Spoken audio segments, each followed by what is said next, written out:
Ben Savage, and Macho Man Randy Savage. You're listening to FM 105.7 and AM 1340, WKGN Knoxville, and W289CU Knoxville, Fan Run Radio. Good morning. A couple of accidents still in their cleanup stages. It's gotten heavier out here down I-75 right now, leaving Campbell County into Anderson County. Watching it pick up 40 east and west here over the top of West Hills. It's crowded down certain sections of Kingston Pike right now, especially in the Bearden area. As traffic gets heavier now, Kingston Pike and Farragut at Concord Road. Hey, if your check engine light comes on, don't panic. Google search Knuckle Busters Amco Knoxville. Amco, serving East Tennessee since 1962. I'm Commander Chuck with your on-time traffic. I am untethered and my rage knows no bounds! Ladies and gentlemen. All I know is you never had the makings of a varsity athlete. What is it with you and this obsession with this varsity crap? People come to us because we don't sell them and they can't refuse because of the implication. You wonder ever you're a bad man? World needs bad men. We keep the other bad men from the door. Some things are a matter of doing.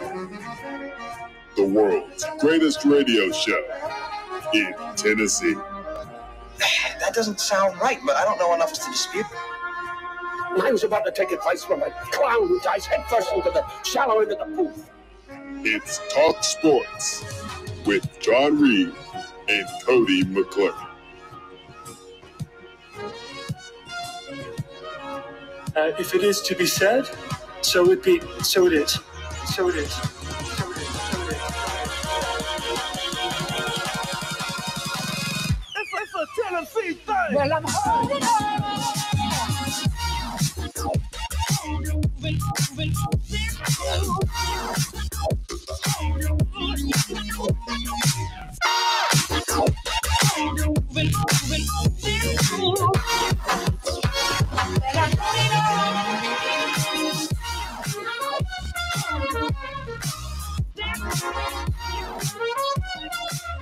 Back in the booth, back on the airwaves, coming at you live from the White Claw Hard Seltzer Studios. John Reed, Cody McClure, Sam Beard, Bad News Bubba, kicking off this Monday edition of Talk Sports. What's up, Cody? You all right? Yo, yo, yo. You sound bad. What's up? Coughing I as soon haven't as even spoken. Well, you started hacking up your lungs right when I started talking. So you sound rough. You all right? Oh, that's just me doing my normal cough right before the show. Yeah, I know. It's crazy how you wait till 8:01 instead of doing it like at 8 o'clock. Well, you gotta before the mics clear come on. the throat. You know, Yeah. you gotta before you speak into the mic, you want to sound clear. Yeah. You don't want to come in just like this. Yeah. You know what I'm saying? I do know what you're saying. So, boy, this mic really stinks. Ugh. Who was the last one here? It's probably all the mucus you just coughed up all over it. No, wasn't me. Wasn't me. So, what a day, huh? October the, 5th, 6th? Monday. Good to be here. Good to be anywhere. Hello, good morning to the freaks. How are you? How was your weekend? Did you have a good freaky time? Maybe you did some grocery shopping, huh? I saw you. I saw what you were doing there in the produce aisle. I saw you with those oranges. Nothing gets by me, freaks. I saw what you did with those radishes. You know, that single mother really could have used those grapes. You got the last package. She'll get them next time. I went to Nashville. Oh, yeah? Yeah. How was that? Exciting, like always. It's a fun town. Very exciting town. Full of British people now. There was a time when it was just regular old Tennesseans. Now it's full of British people and Australians, Germans, people from all over the world. They fly there just to drink. And drink they do. What makes you say that? Did you just run into a lot of them? I always talk just to a cluster. Every time I go to Nashville, I see a ton of British people. They love it. People love flying in from London to drink in Nashville. It's like their second home. I don't know why they love it so much, but they do. I was just Ubering. I might have seen a friend or two. Sam, you good over there? I'm doing great. I had a good weekend. Made some fantastic wings on Saturday for college football. Couple different flavors. They were all hit a few good bets on Saturday. Began to let the Titans rip my heart out again yesterday, and then a miracle win. So it's a nice victory Monday, a stress-free bye week. Just absolutely pummeled Russell in fantasy. I'm feeling pretty good. Oh, Russell. Was it ugly? Was it a beat down? It was ugly. It's it was very impressive performance. I did check. I did check. My team's projected 165 this week. Yeah, I went to look to see what the fantasy looked like, and I said, "Oh wow, Sam belt to ass. Oh wow, Cody didn't break 100 again. Oof, oof, oof, oof, oof." Mr. Fantasy Expert, idiot. 1-4. Justin Jefferson for CeeDee Lamb after CeeDee Lamb was hurt continues to be the dumbest thing I've ever seen in fantasy. Yeah, we'll see how it plays out.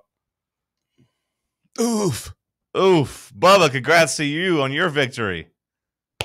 Way to go, Bubba. That'll probably be the only time that I ever pull for the Titans in my life. But I'm glad they got it done, because without them, I couldn't have gotten it done. Because Bob had you beat the only undefeated team left in the league. That's crazy. 0-4 takes down 4-0. Not 0-4. I was 1-3. Apologies, Bubba. 1-3 takes down 4-0. He had the Cardinals defense, right? He did. He also had Trey McBride.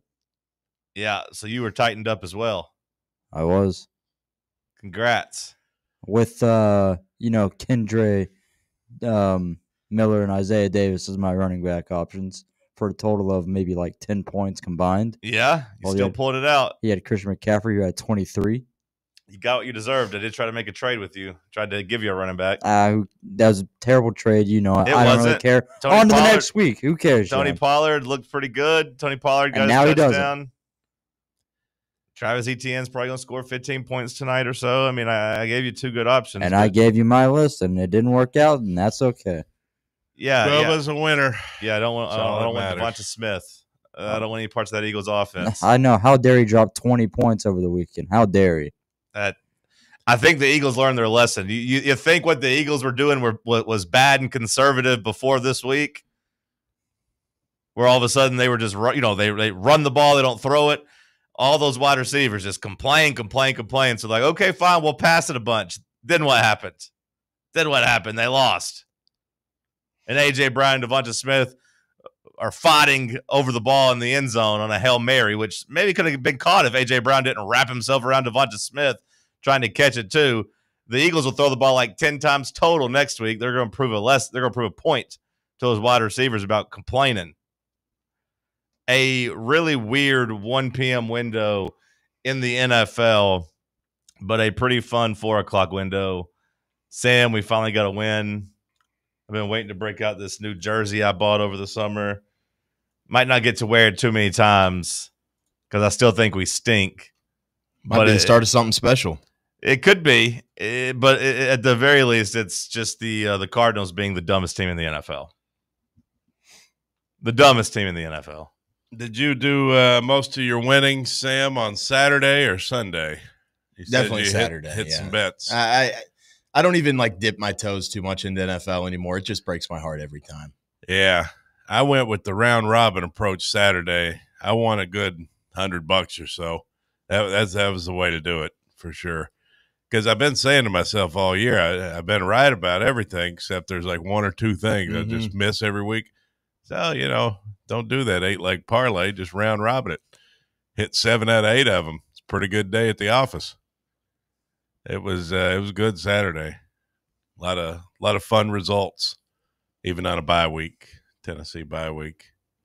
Sounds like a pretty lucrative weekend between Uber and that. Yes. Yes, it was fine. Sounds pretty lucrative. What are you going to do with Bubba? What are you going to do with the winnings? I'm going to buy some Arkansas tickets. There's, my friend is coming to town this weekend, and we're going to go to the Arkansas game. He's an Arkansas fan. I'm a Tennessee fan. We're going to get our revenge from last year. So is the hope. Did you go to the game last year with this guy? Yes. I don't like that. It's bad juju. No, he's good juju for them. No. We're saying you're bad juju. Oh, well, I don't know what Sam's saying, but it's he's good for them and I'm good for us is what it is what I believe. So haven't you said you've been in attendance for like every Tennessee loss against Arkansas recently? Most all of them, yeah. But I also was in attendance the last time we beat them in 2007. Can you believe that? Years ago. And most of those games were in Fayetteville when we had an inferior team. Or a couple of them were, Except last year. We all know what happened there. Bubba, did you have a good weekend? It had its highs and lows. Doesn't it always? It does, What was the highest of the high? Probably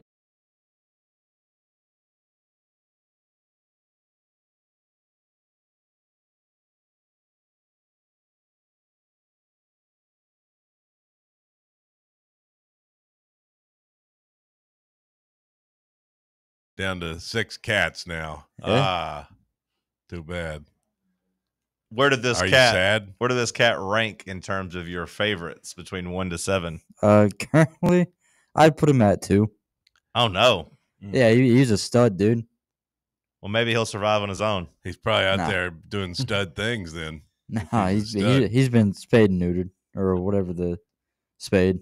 Oh, okay. Or neutered, whichever one is spayed for the male. Spayed. So what happened? Why is he out on the prowl? We keep our ride mower in our garage, and I guess he must have run out into the garage, and then when we lifted up the garage door to let the mower out, maybe he probably just shot out then. I don't know. I don't really keep up with all the cats. Yeah, well, when there's 7 of them, it gets tough. So, or 6 now. So you think he just ran out the garage? And most likely because, they went crazy throughout the house yesterday trying to find this guy, shaking all kinds of food and treats. And normally, you hear the pop can of like a food or something like that. That cat's going crazy for it. Oh yeah, like Martin knocking down doors and stuff, falling his way. They love that. None of that. So, who knows? Yeah, well, he's just out there being a cat now. Yeah, tough day to be a indoor cat born inside a house to finally get your first chance outside like 9 years later. But that's what you get for sprinting out the garage, Yeah, I mean, you got to know better than that. Cats are kind of dumb animals, honestly. Yeah, the curiosity got him. Yeah, it did. Yeah. He's probably near a dumpster now, trying to find something to eat. When did he get out? Probably anywhere from like 2 o'clock yesterday to like 3. Oh, okay. Well, apologies. I hope he's okay. I hope he comes back. Does he have claws? Not on the front, no. No, he's cooked. Yeah. Yeah. It's over. It's over. Plus, he recently had some teeth pulled, so he's learning how to re-eat on one side of his mouth. Yeah, he's heavily domesticated, it sounds. Yeah. Yeah, the coyotes are, it's, I won't go into detail about what happened, but he's not a whole cat anymore. He never was. Unfortunately. Once we took his manhood from him, he was never the same. Yeah. Well, okay. Body hurts. Just can't sleep good. I had one of the Like between the top shoulder blades. Oh my gosh. bottom 5 night of sleep for me of 2025 last night. Maybe bottom 3, maybe bottom 1. It was rough. It was rough last night. I might have been tossing and turning, thinking about your cat subconsciously. I might have just sensed something was wrong with you, Bubba. They say friends have that. I think I could just feel that you were restless. I don't think that's true. Therefore, I was restless. Or I was just so excited for my team finally winning. We'll talk some football coming up next. Some NFL and college football recap. It's a football Monday right here on Fan Run Radio. Big Orange Country's home for sports. This is Fan Run Radio. Ready to launch your career? Axle Logistics is a leading third-party logistics company where excellence is an energy. With an award-winning culture, Axle proves that positive outcomes come from a positive environment and a work hard, play hard mentality. At Axle, the drive for success is infectious. And with an uncapped commission structure, hard work isn't just noticed, it's rewarded. For those with big goals and even bigger dreams, Axle Logistics is the place to start your career. What kind of day is it? It's a White Claw day. Light and refreshing tasting, uniquely cold way filtered. There's an iconic flavor for everyone. Come on, grab a pack. White Claw. Grab life by the claw. Please drink responsibly. Hard seltzer with flavor. White Claw Seltzer Works, Chicago, Illinois. Yeehaw! I've been hooting and hollering ever since I started betting with the VIP Play app. VIP Play has more than 200 leagues. Every bet type you can imagine. Live betting and live hosts, all with 24/7 support from real live people when you need them. Start betting better with the VIP Play app today. Don't be a better, be a better with VIP Play today. Download VIP Play today or head to VIPPlayApp.com. Make sure you use the promo code FANRUN to take advantage of their welcome bonus and so they know that we sent you. Gambling problem? Call 1-800-88-99789. Must be 21 or older and located in Tennessee to bet. For over 3 years, Crumble Cookies has served the Knoxville area.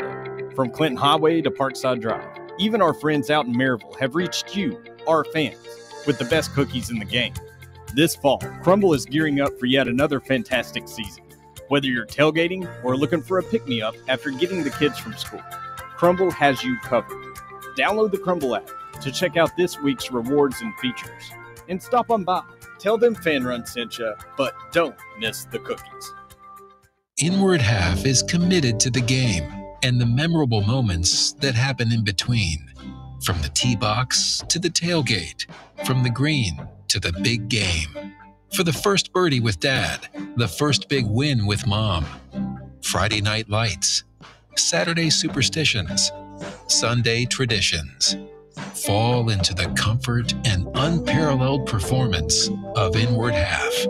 This fall, enjoy the walk-in.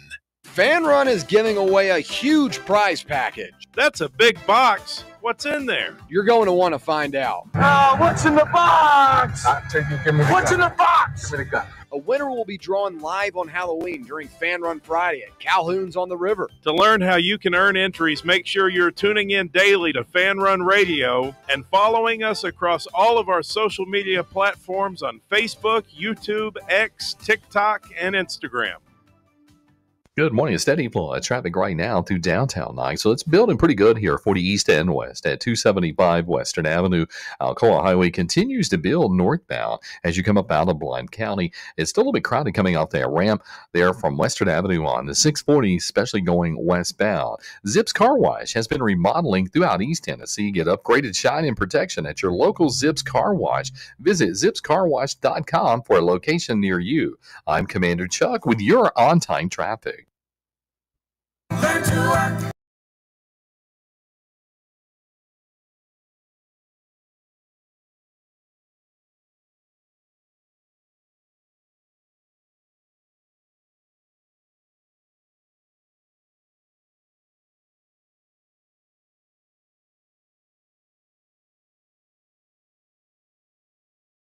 Oh, it feels good to be a winner, Sam, on this Victory Monday. We haven't got to celebrate many of those.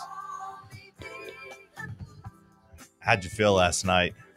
Euphoric. Watching the drought finally end, the skies open up, and the rain of winds just start washing down. Well, there was a point in that football game where I actually sat there and said, I can't remember the last Titans touchdown. So I think I tweeted out that we could play another 8 quarters and not score 15 points. Yeah, I also tweeted, could the Titans win a football game if we got 5 downs on offense and the defense only got 3? I actually sent that to my group chat and said this question has me in a pretzel because I was like, could we? I was like, I still don't think we could. But I felt fantastic. I mean, I think it was more of a Cardinals choke than a Titans win, but you'll take it where you can get it. It was 1,000% more of a Arizona Cardinals. One of the worst chokes you'll ever see. I mean, like it. As someone who has found himself the last couple years betting on the Cardinals a couple times, especially like even the last 2 weeks when they've lost on walk-off field goals in dumb fashion, I was like, this team's dumb. And I was like, the Titans got a chance of hanging around with this team. They do dumb stuff. And then the Cardinals played like the best first quarter they've played in 3 years, coming out scoring 14 points. And I was like, oh, well, this is about right. Like now all of a sudden Marvin Harrison Jr. is mossing people down the field, making big catches over 2 guys. Yep, okay, now they could catch the ball. Now they could throw the ball. Now Kyler's running. I said, of course. Did it feel good to win? It felt good to win. I was ecstatic with the win. And mostly just because I think the boys needed it. Mm-hmm. I think Cam Ward needed it. I think you don't want to go winless, obviously, and the more you lose, the better your chances come of going winless. So I didn't want that to happen. I didn't want the Titans to be would have been 0-6, Sam, when Vrabel came into town. I didn't want that to happen. I didn't want Cam Ward to have to, say we ass again. Everyone was mad about it saying that last week, even though we are ass.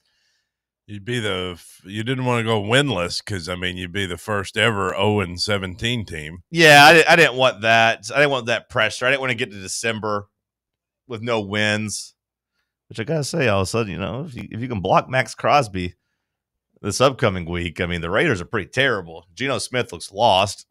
Pete Carroll looks like he belongs in an old folks' home. Like all of a sudden, maybe we're calling it 4 in October. Yeah, maybe you get to 2. Maybe you get to 2-4. I don't know.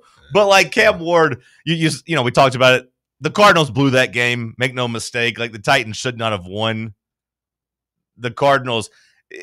Did you watch, Cody, or were you driving back from Nashville? No, I didn't. I wasn't. Have you seen any highlights from it? Have you seen what happened? No, my group chat said there was an exceptional touchdown in the game. Well, I'll just kind of walk you through what happened. The Titans are down 15 with about 4 minutes left in the third quarter. Sounds about right. The Cardinals are on like the Titans 15, about to go up by 3 scores. They snap the ball off Kyler Murray's face mask, maybe giving him a mild concussion because the Titans recovered the fumble and Kyler Murray went to the blue tent. And the only thing that happened to him on the play was the ball just hit him in the helmet so hard that it jerked his head back. The Titans don't do anything with that good fortune. What you talked about posting and tweeting, Sam, I had typed out, man, nothing ever goes the Titans' way. Like, we never catch any breaks. I was writing that. Like, no one ever fumbles against us. And I swear I had typed it out but didn't hit send, basically right before that play. So I was like, okay, we get a little luck. Nope. Okay, Titans still can't do nothing with it. But you're like, man, the Cardinals are really trying hard to let the Titans back in this game, but we are so terrible we can't get back in it. Then the Cardinals' third-string running back breaks a 75-yard touchdown run. The problem is he drops it in front of the goal line like all those knuckleheads do, which is really crazy to me because DeMarcado, he has 4 career touchdowns. Like, he should not be, so nonchalant about carrying the ball into the end zone. Like, he never scores. Like, why is he taking it for granted that he's about to score? I think he has 4 career touchdowns, but he drops it as he's going in. It goes out the back of the end zone. Touchback. Got to be honest, Sam, on replay, kind of felt a little inconclusive. I thought he scored, yeah. Kind of felt like he had it right when the ball touched it, but I appreciate the NFL and the refs saying, you know what? you do something that dumb, touchback. We're going, if it's a tie, we're going to stupidity. You're getting punished for that.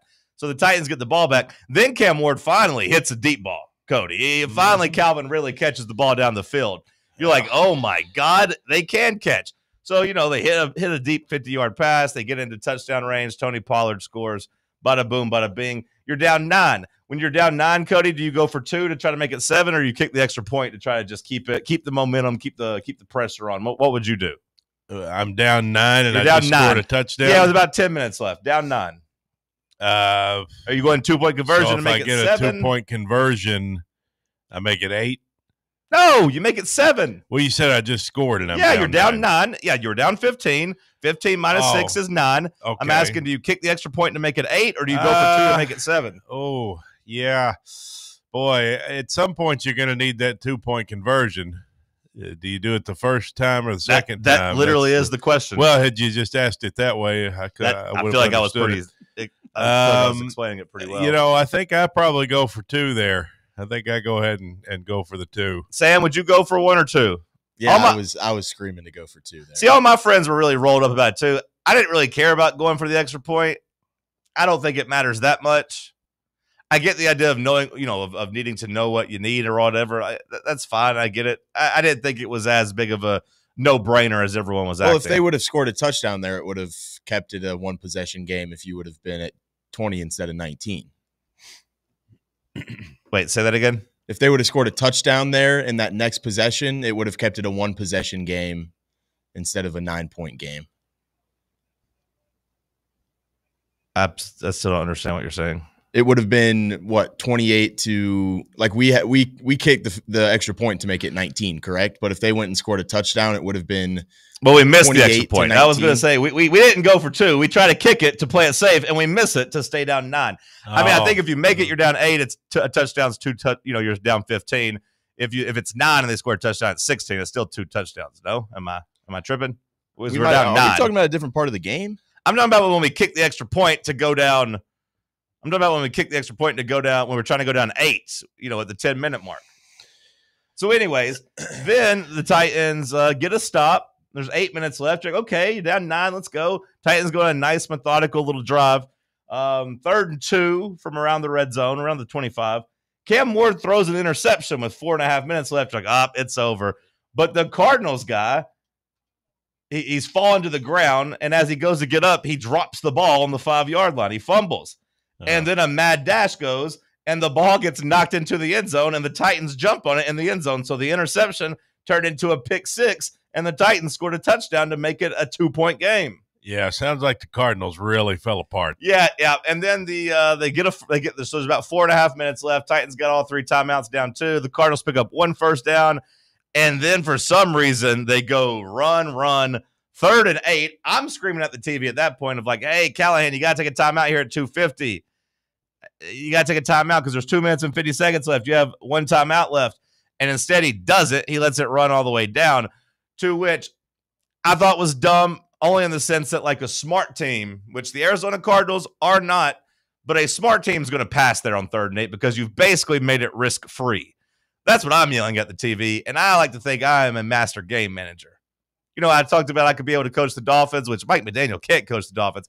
But really, I do think if I had some good coordinators, I could manage the timeouts better than almost anybody in the league. So I'm like, hey, I know you want to keep that last timeout, but you got to call it at 2:50. Because, again, if the Cardinals were smart, 3rd and 8, you're throwing the ball at the 2:12 mark. With no risk, really, because if it's incomplete, guess what? It's 2:06. Now you punt. The punt's going to take 6 seconds. There's the 2-minute warning. Boom, you've accomplished what you need to accomplish. You got the ball, you got it down to the 2-minute warning. Instead, they run the ball on 3rd and 8, a complete give up. The boo birds come out. The crowd starts booing them even as they're up. And then Cam Ward dinks and dunks a couple times and then throws an absolute perfect ball to Calvin Ridley, deep down the sideline. Titans get an easy field goal range. Almost missed the field goal. Yeah. A little too close for comfort on the missed field goal, on the made field goal, but the Titans win. Titans win. 8 for 20 for 72 yards to start the day, and then went 13 and 19 for 193 on his final 3 drives. So it felt good watching that. I mean, it felt funny watching the Cardinals gag, but like it did feel good that the team clearly didn't quit on the long touchdown run that they fumbled out of the back of the end zone. Our high-paid cornerback did have a hustle play where he tried to chase him down. Maybe he affected it. He says he did. I don't know if he did or didn't, but he's at least there in the peripheral, and at least he didn't quit. And the team was still fired up. Like, like I said, it felt good just to see something go your way. You've lost in a really dumb fashion a lot over the last 2 years. It was just nice to be on the right side of that once. Did you feel good, Sam? I did. It felt good to win? I mean, because I feel like your organization was at the point where it's like, let's just go ahead and lose and get rid of this guy. Like that was kind of the mood coming into the game, wasn't it? Like maybe he'll get fired if we lose. Get fired at some point. It's just like, but it delays it, right? I mean, I don't know if it does or not.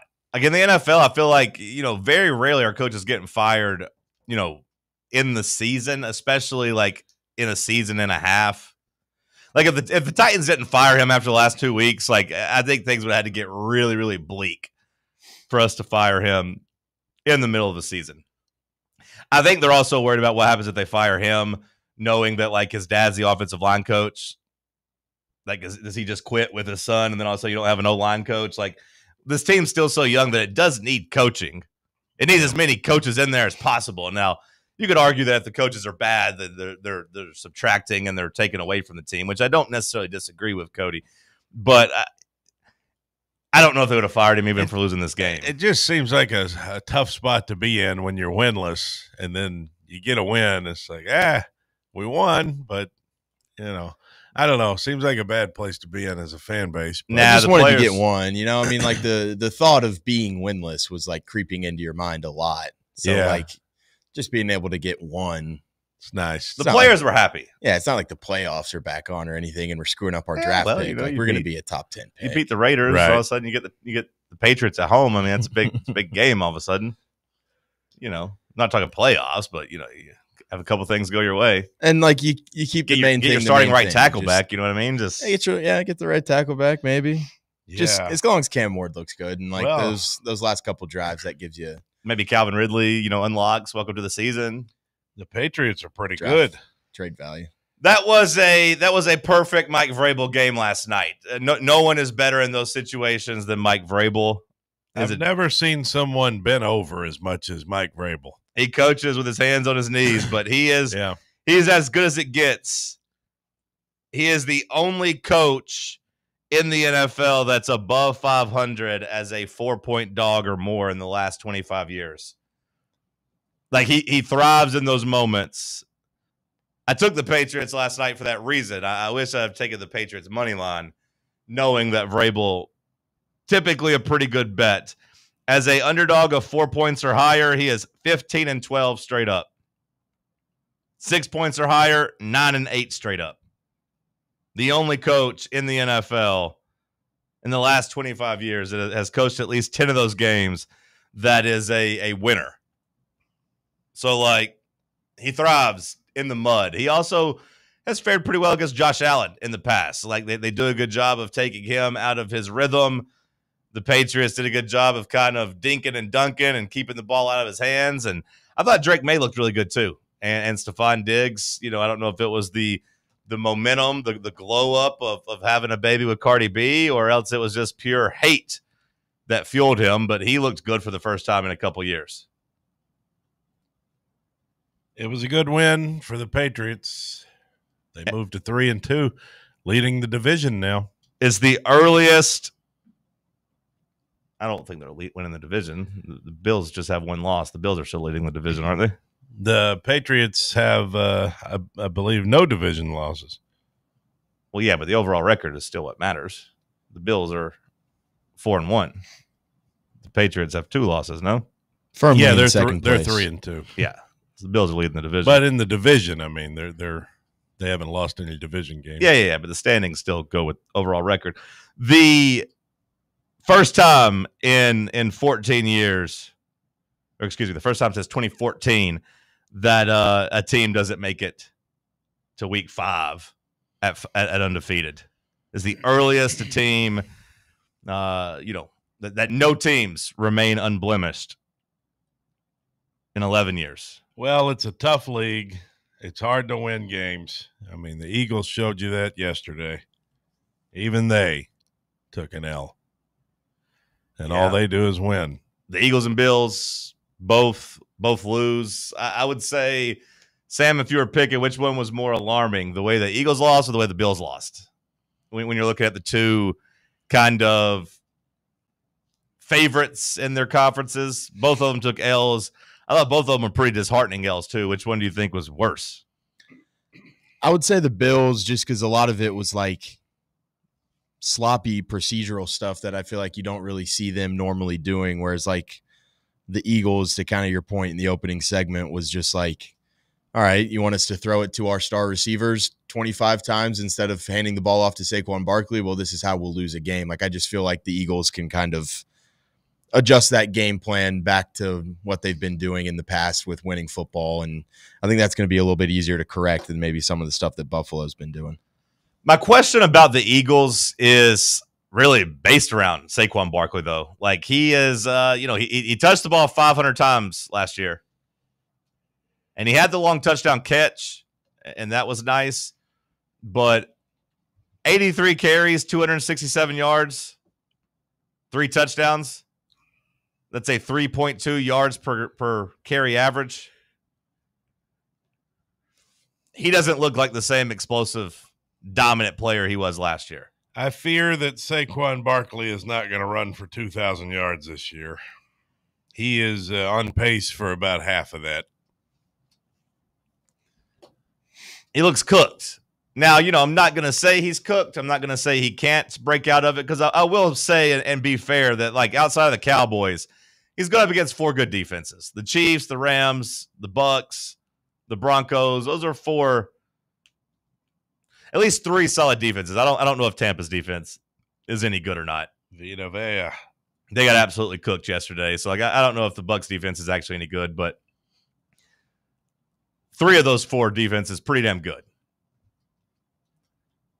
The Bills defense, though, like, I do have questions about it. I just don't know if it's elite or if it's good enough to even be on an elite team. Feels like you can move the ball against them. Feels like the Bills have to ask Josh Allen to be Superman. So I will say, at least in the AFC, I look around. Chiefs, okay, we'll see what they do tonight against Jacksonville, in Jacksonville. Duval. The Bills, I don't know about the defense. The Ravens, I definitely don't know. I definitely know about their defense. Their defense sucks. And now Lamar's hurt, and the offense sucks. So, like, the 3 teams that we looked at as the favorites, they all got questions. AFC feels wide open. Although Justin Herbert and the Chargers, they don't seem as good once they're. Yeah, I'm not even going to crush Justin Herbert, who had one of his patented, "Hey, everyone believes in me. I'm going to go out there and score 10 points." But like, he was fighting for his life. Their offensive line is so banged up. They've lost both tackles. That was a team that was built around their offensive line, and now all of a sudden they just got a turnstile out there. So like that offense isn't as good anymore. The Bengals cooked. The poor Ravens. The poor Baltimore Ravens. Talk about an injured team. Just plagued by injury. They're not going to make the playoffs. Well, it might surprise you to know they're still favored to win that division. Well, I mean, they're just minus 115 to win their division, because you look at the Browns. The Browns suck. The Bengals suck, and it's just like, hey, it's Baltimore versus Pittsburgh. We'll see. At some point in time, you are kind of your record. I mean, what are the Steelers to win that division? Just slightly worse than minus 115, I'm pretty sure. But the Ravens were the favorite last night when I was looking. The damn Ravens are just losing. They are. They're injured and they're losing. I don't know. The thing was, I still kind of buy them to make the playoffs? Just over the Steelers. The Steelers are plus 130, Sam. Ravens will go down to minus 105. Yeah, I just don't trust Aaron Rodgers. I mean, like, maybe he can just dink and dunk his way. Like, he's on right now a pace that'll be like a full yard lower than the shortest air distance a quarterback's had, like, in the last 2 decades. In terms of, like, he's only throwing the ball, like, an average of 5 yards down the field.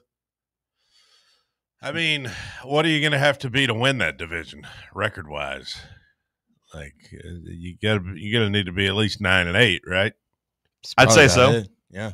So to get to 9-8 at this point in time, the Ravens got to go 8-4. I mean, I guess it's doable. They've had a hard schedule, but I mean, they got to get healthy. They're at a real risk of missing the playoffs, I think. Oh, they're definitely at a risk of it, sure. Yeah, they're definitely at a risk of it. They're 1-4. Like, the wild card's almost out of the equation. Like, it feels like it's just playoffs or bust. Hell, I haven't thought they've looked very good, but, you know, if you're the Broncos going into Philadelphia and winning, maybe you feel like you're the most complete team, or a team that beat the Broncos in week 2. Am I right, Bubba? Yeah. Sure. That Colts team looks pretty damn complete too. They're dominating people. Yeah, they're doing the whole Lions thing of the last couple of years of, like, when we get you behind, we're not letting up off the gas. We're going to blow you out. We're going to embarrass you. I still need to see them beat a good team because they haven't beat a good team yet. Not their fault. The schedule's just been super easy. I mean, like, they beat the Broncos. It kind of just stays really easy though. So what? Their schedule kind of just stays pretty easy. No, it does. It does. And, like, you know, I shouldn't say they haven't beaten a good team because the Broncos, I think, are good.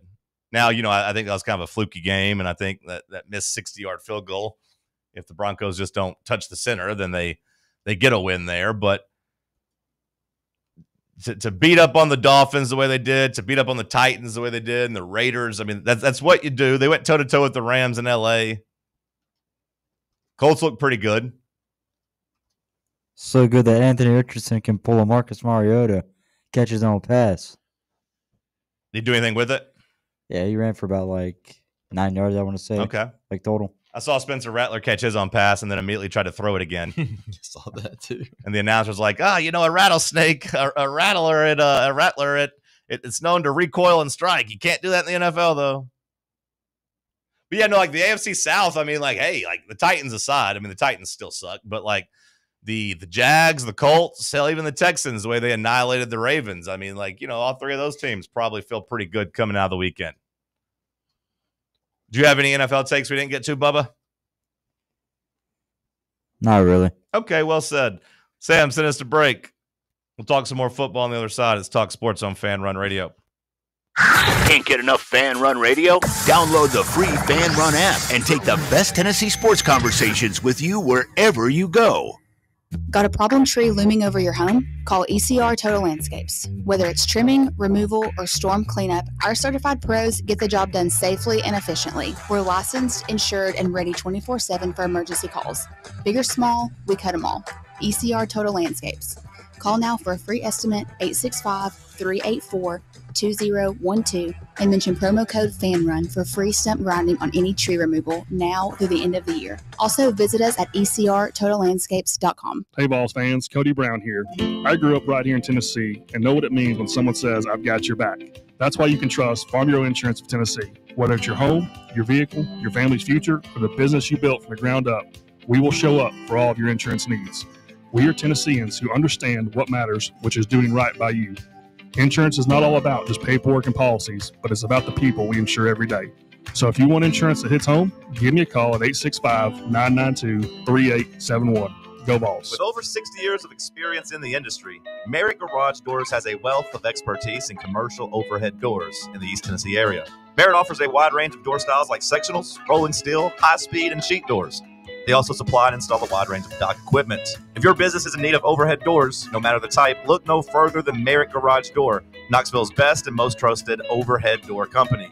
Contact them anytime for a free estimate at 865-933-5319 or online at merrittgaragedoor.com.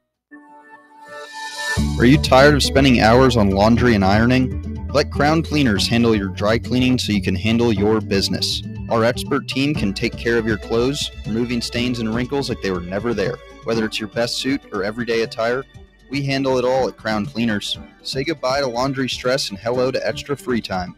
Crown Cleaners, Big Orange Country's imperial dry cleaning service since the 1960s. Online at crowncleaners.com. The number one problem we see at our clinic is delaying treatment. ED can get worse. Book your appointment right now. Call 865-544-8220.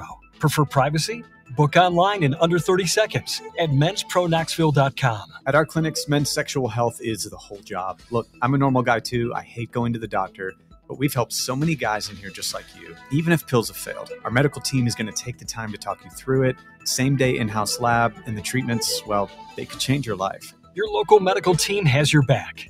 ED, performance, Peyronie's, size and shape modeling. We tailor what works for you. I'll get to the point. Can you imagine epic performance and epic sex? Yeah, I said it. A stronger you is closer than you think. We're available right now. Call 865-544-8220. Or book in 30 seconds or less at menspronaknoxville.com. Men's Pro Knoxville, making it happen.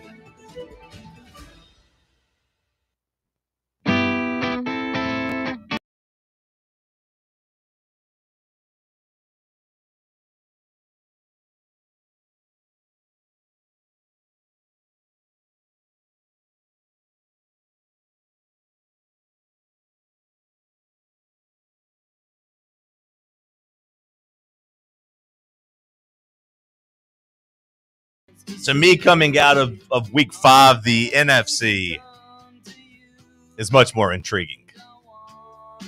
Just because I feel like the top of the top is playing pretty well.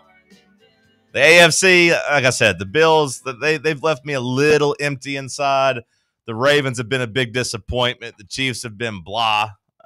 Although I want to see what they look like in Jacksonville tonight. The NFC, I feel the opposite about. Like outside the Eagles letting teams hang around, like the Lions, hey, I think they've answered all the doubters, right? The Lions, we can put to bed the whole, hey, Ben Johnson, Aaron Glenn, they're going to suck without those coordinators. At least that's how I feel. Cody, do you disagree? The Lions look to be pretty good.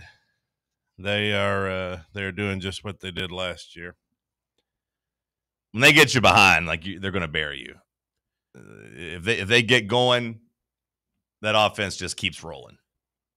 You just got to hope that Goff gets off to a slow start, because sometimes if he gets off to a bad start, he will kind of spiral a bit. But that offense is still ripe with playmakers. They finally got Sam Laporta kind of involved yesterday, and they're going to dominate overmatched teams. One of the best bets in the NFL is when you see the Lions as like 8 or 9 or 10-point favorites against a bad team. Typically just take the Lions because they are going to handle business, and they're going to pour it on when they get up.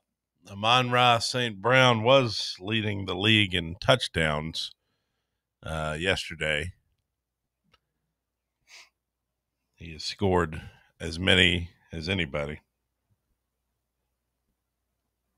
And then I look what Tampa Bay did, and one of my other takeaways from the weekend is like, hey, I feel like you could still get a pretty decent number on Baker Mayfield, MVP. We kind of talked about that after the first couple weeks. You start stacking up all these close wins, these fourth quarter game-winning drives. Yesterday was his fourth one of the year already, where they just go and get it done. And he dropped 38 points on Seattle on the road. He's going to get the rub for not really having his weapons either. Mike Evans has been out. Chris Godwin's, slowly coming back from injury. Bucky Irving's now hurt, and it's just like, hey, it's me and a rookie. And it's a really damn good rookie. Like that's another one of my takeaways is just like, how the hell did 19 teams pass on Egbuka? Like how the hell did he go so low in the draft? He's had a touchdown in every game. That guy's a beast. Like he's a monster. In my big fantasy league, I feel like a genius, although my team's not necessarily thriving the way it should. Hopefully we're about to be 3-2 tonight. But like I'm looking and I'm getting dreams of a Super Bowl, Cody, because I see Puka and I see Egbuka, and those are 2 of the 3 receivers I would pick out of anybody right now. Puka, Egbuka. Yeah. Buka. I don't. There's something there. Puka and Buka. Like I have dreams of them carrying me to a championship because those guys are two. Like I said, already of like the 5 best receivers in the league. I feel like. Yes, I have Buka in a couple of leagues too, and he's a great guy to have. He's now a bona fide starter. I mean, he's great. He's wide receiver 1. I mean, much less bona fide starter. Coming into the year, you thought maybe a flex, or you didn't know, But now, I mean, 5 games, 5 touchdowns. He's a stud, a real star in the making. Wide receiver 1, which, by the way, just if I'm trying to help make the people some money, Buka, offensive rookie of the year, still plus money right now. I don't really see a scenario outside of him getting hurt, which, I guess maybe that's always something you got to mention in the NFL. But, like, I feel like going to grab him at plus money right now feels like a winning proposition. Did you hear Gronkowski try and say his name yesterday? I did not. Egbeka, Egboop, Egbeka, boop, boop, boop. It sounded like I have a big boo-boo. Yeah, I feel like we did the same thing with Puka his rookie year, and then all of a sudden it became just a household name. Like I feel like we're headed there with Egbuka and Baker Mayfield, and watching those guys. I mean, they're exciting. Like they are the most exciting team in the NFL. They are going to play close games. Baker's going to run around and make plays, both good and bad, and I think they're really good. The Lions and the Bucks in the NFC, throw the Eagles in there. I think that trio pretty damn good, pretty damn exciting. I'd keep the Rams in there too.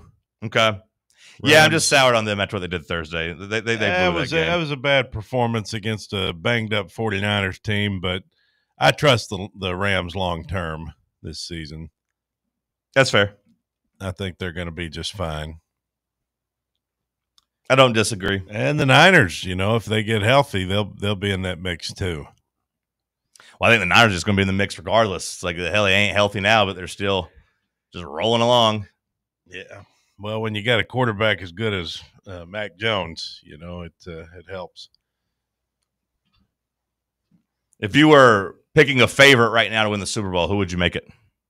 In the entire NFL? Yeah, to win the Super Bowl. Who do you think is deserving? I mean, it's kind of a quasi power rankings. Not always the same thing as a power rankings, but it's kind of a quasi power rankings, how the gambling odds go. I got the top 5 here pulled up. We'll call these the top 5 teams in the NFL. Who would you have as your favorite? I'd probably stick with the Eagles.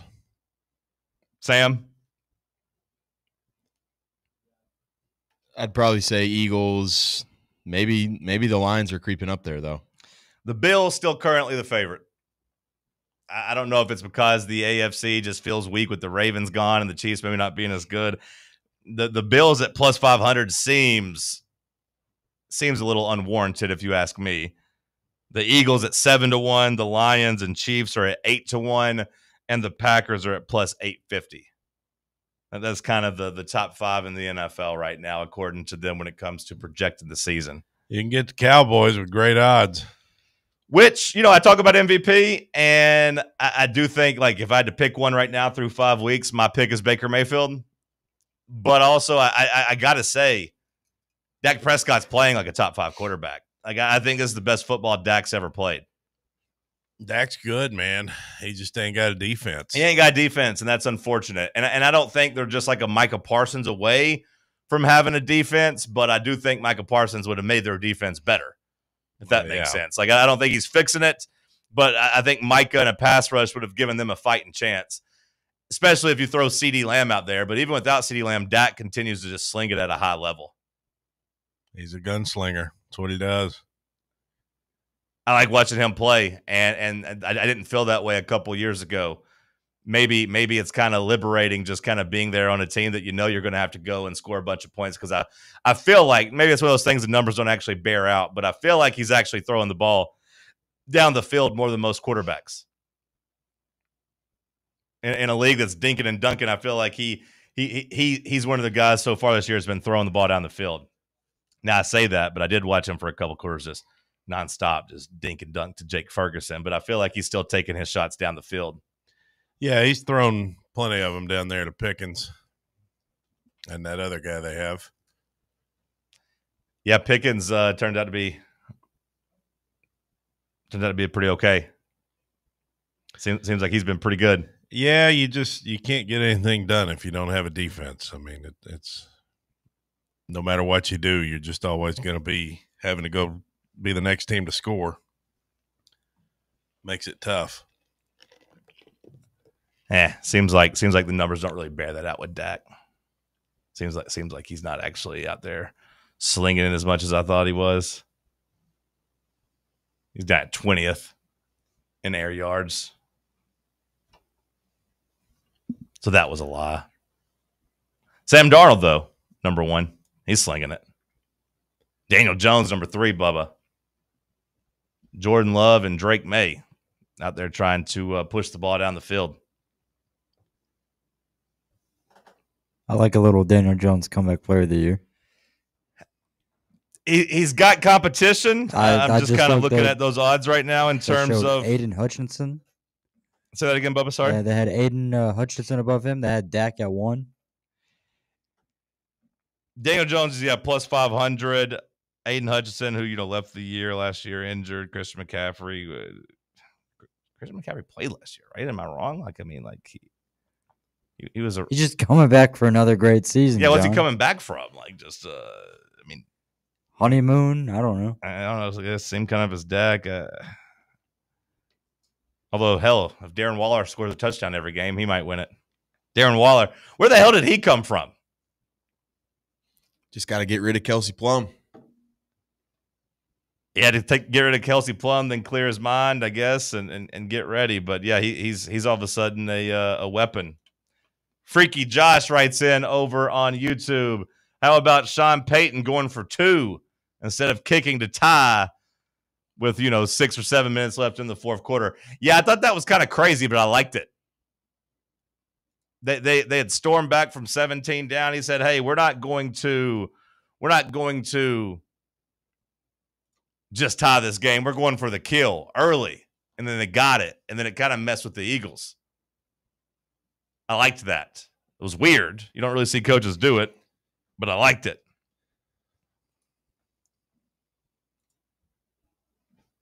Quinshawn Junkins plus 1,300 offensive rookie of the year. Somebody in the chat asked that. That's probably worth a flyer too. He looks awesome. He could have had 200 yards yesterday in London if the refs or his team didn't cheat. He kept getting penalties to get his big plays called back. But shout out to the Panthers as well.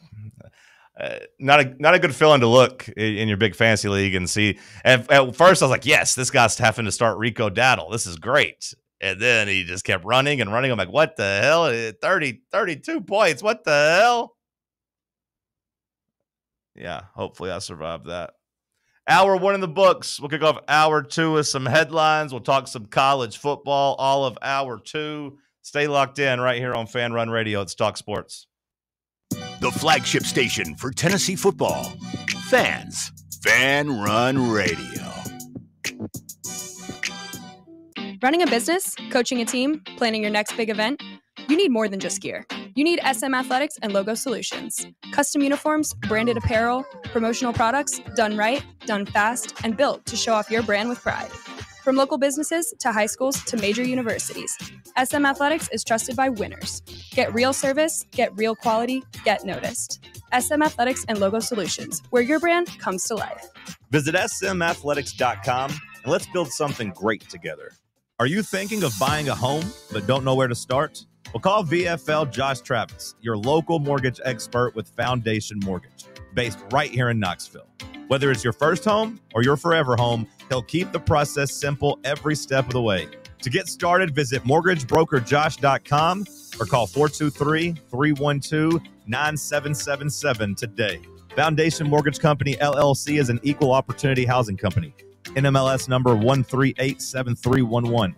Barley's has live music on weekends, general team trivia on Wednesday nights at 8 p.m., and now live sports trivia courtesy of the Knoxville Trivia Guys every Thursday night upstairs. The game starts at 7 p.m. and is free to play for everyone, so head on down to the Old City and show off your sports knowledge and win gift cards to Barley's.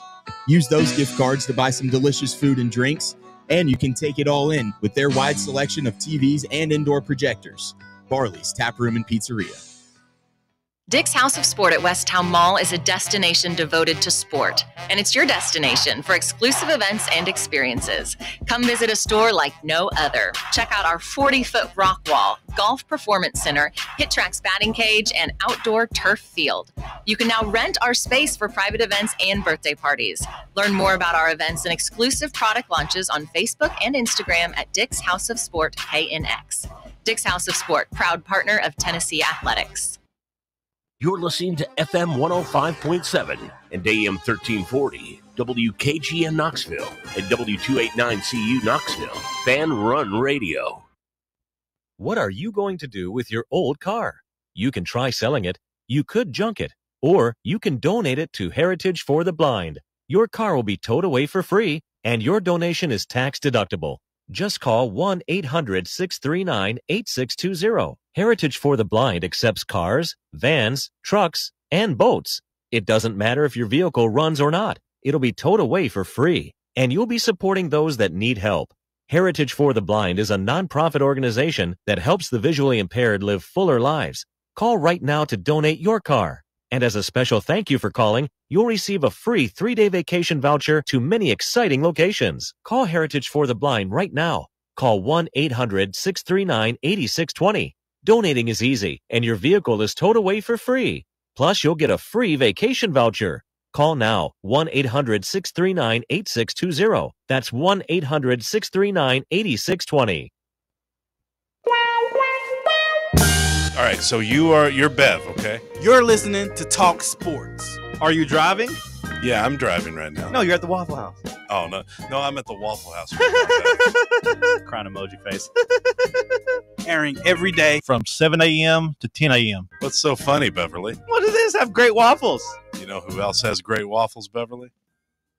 Okay. Airing every day from 10 a.m. to 1 p.m. You know, Beverly, I remember 2 Sundays ago after the LSU game. No. When we woke up and you made No.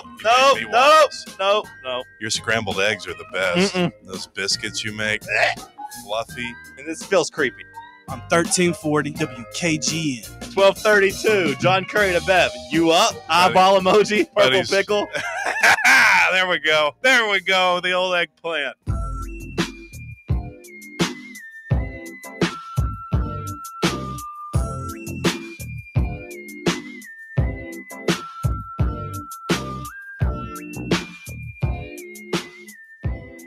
Hour number 2 kicking off here in the White Claw Hard Seltzer Studios. Drink the lights. Refreshing White Claw Hard Seltzer. Yeah, I went ahead and put in a couple parlays while we were talking. Egbuka, Offensive Rookie of the Year. Daniel Jones, Comeback Player of the Year. Puka, Offensive Player of the Year. Mike Vrabel, Coach of the Year at plus 49,994. I like those odds. And then in one, Sam, I took Vrabel Coach of the Year out and put in Baker Mayfield MVP at 13-1 instead. Threw in Tennessee to make the playoff. Not the Titans, the Falls at plus 95,000. So I just want to tell you guys that way when I hit it in January, you can't say I didn't try to put you on. Can't say I didn't try to help you. Let's hit some hour 2 headlines. What you got, Big Mac McClure? Thanks, John. Colorado's Deion Sanders says he's hurting like crazy. He's got to go see the doctor.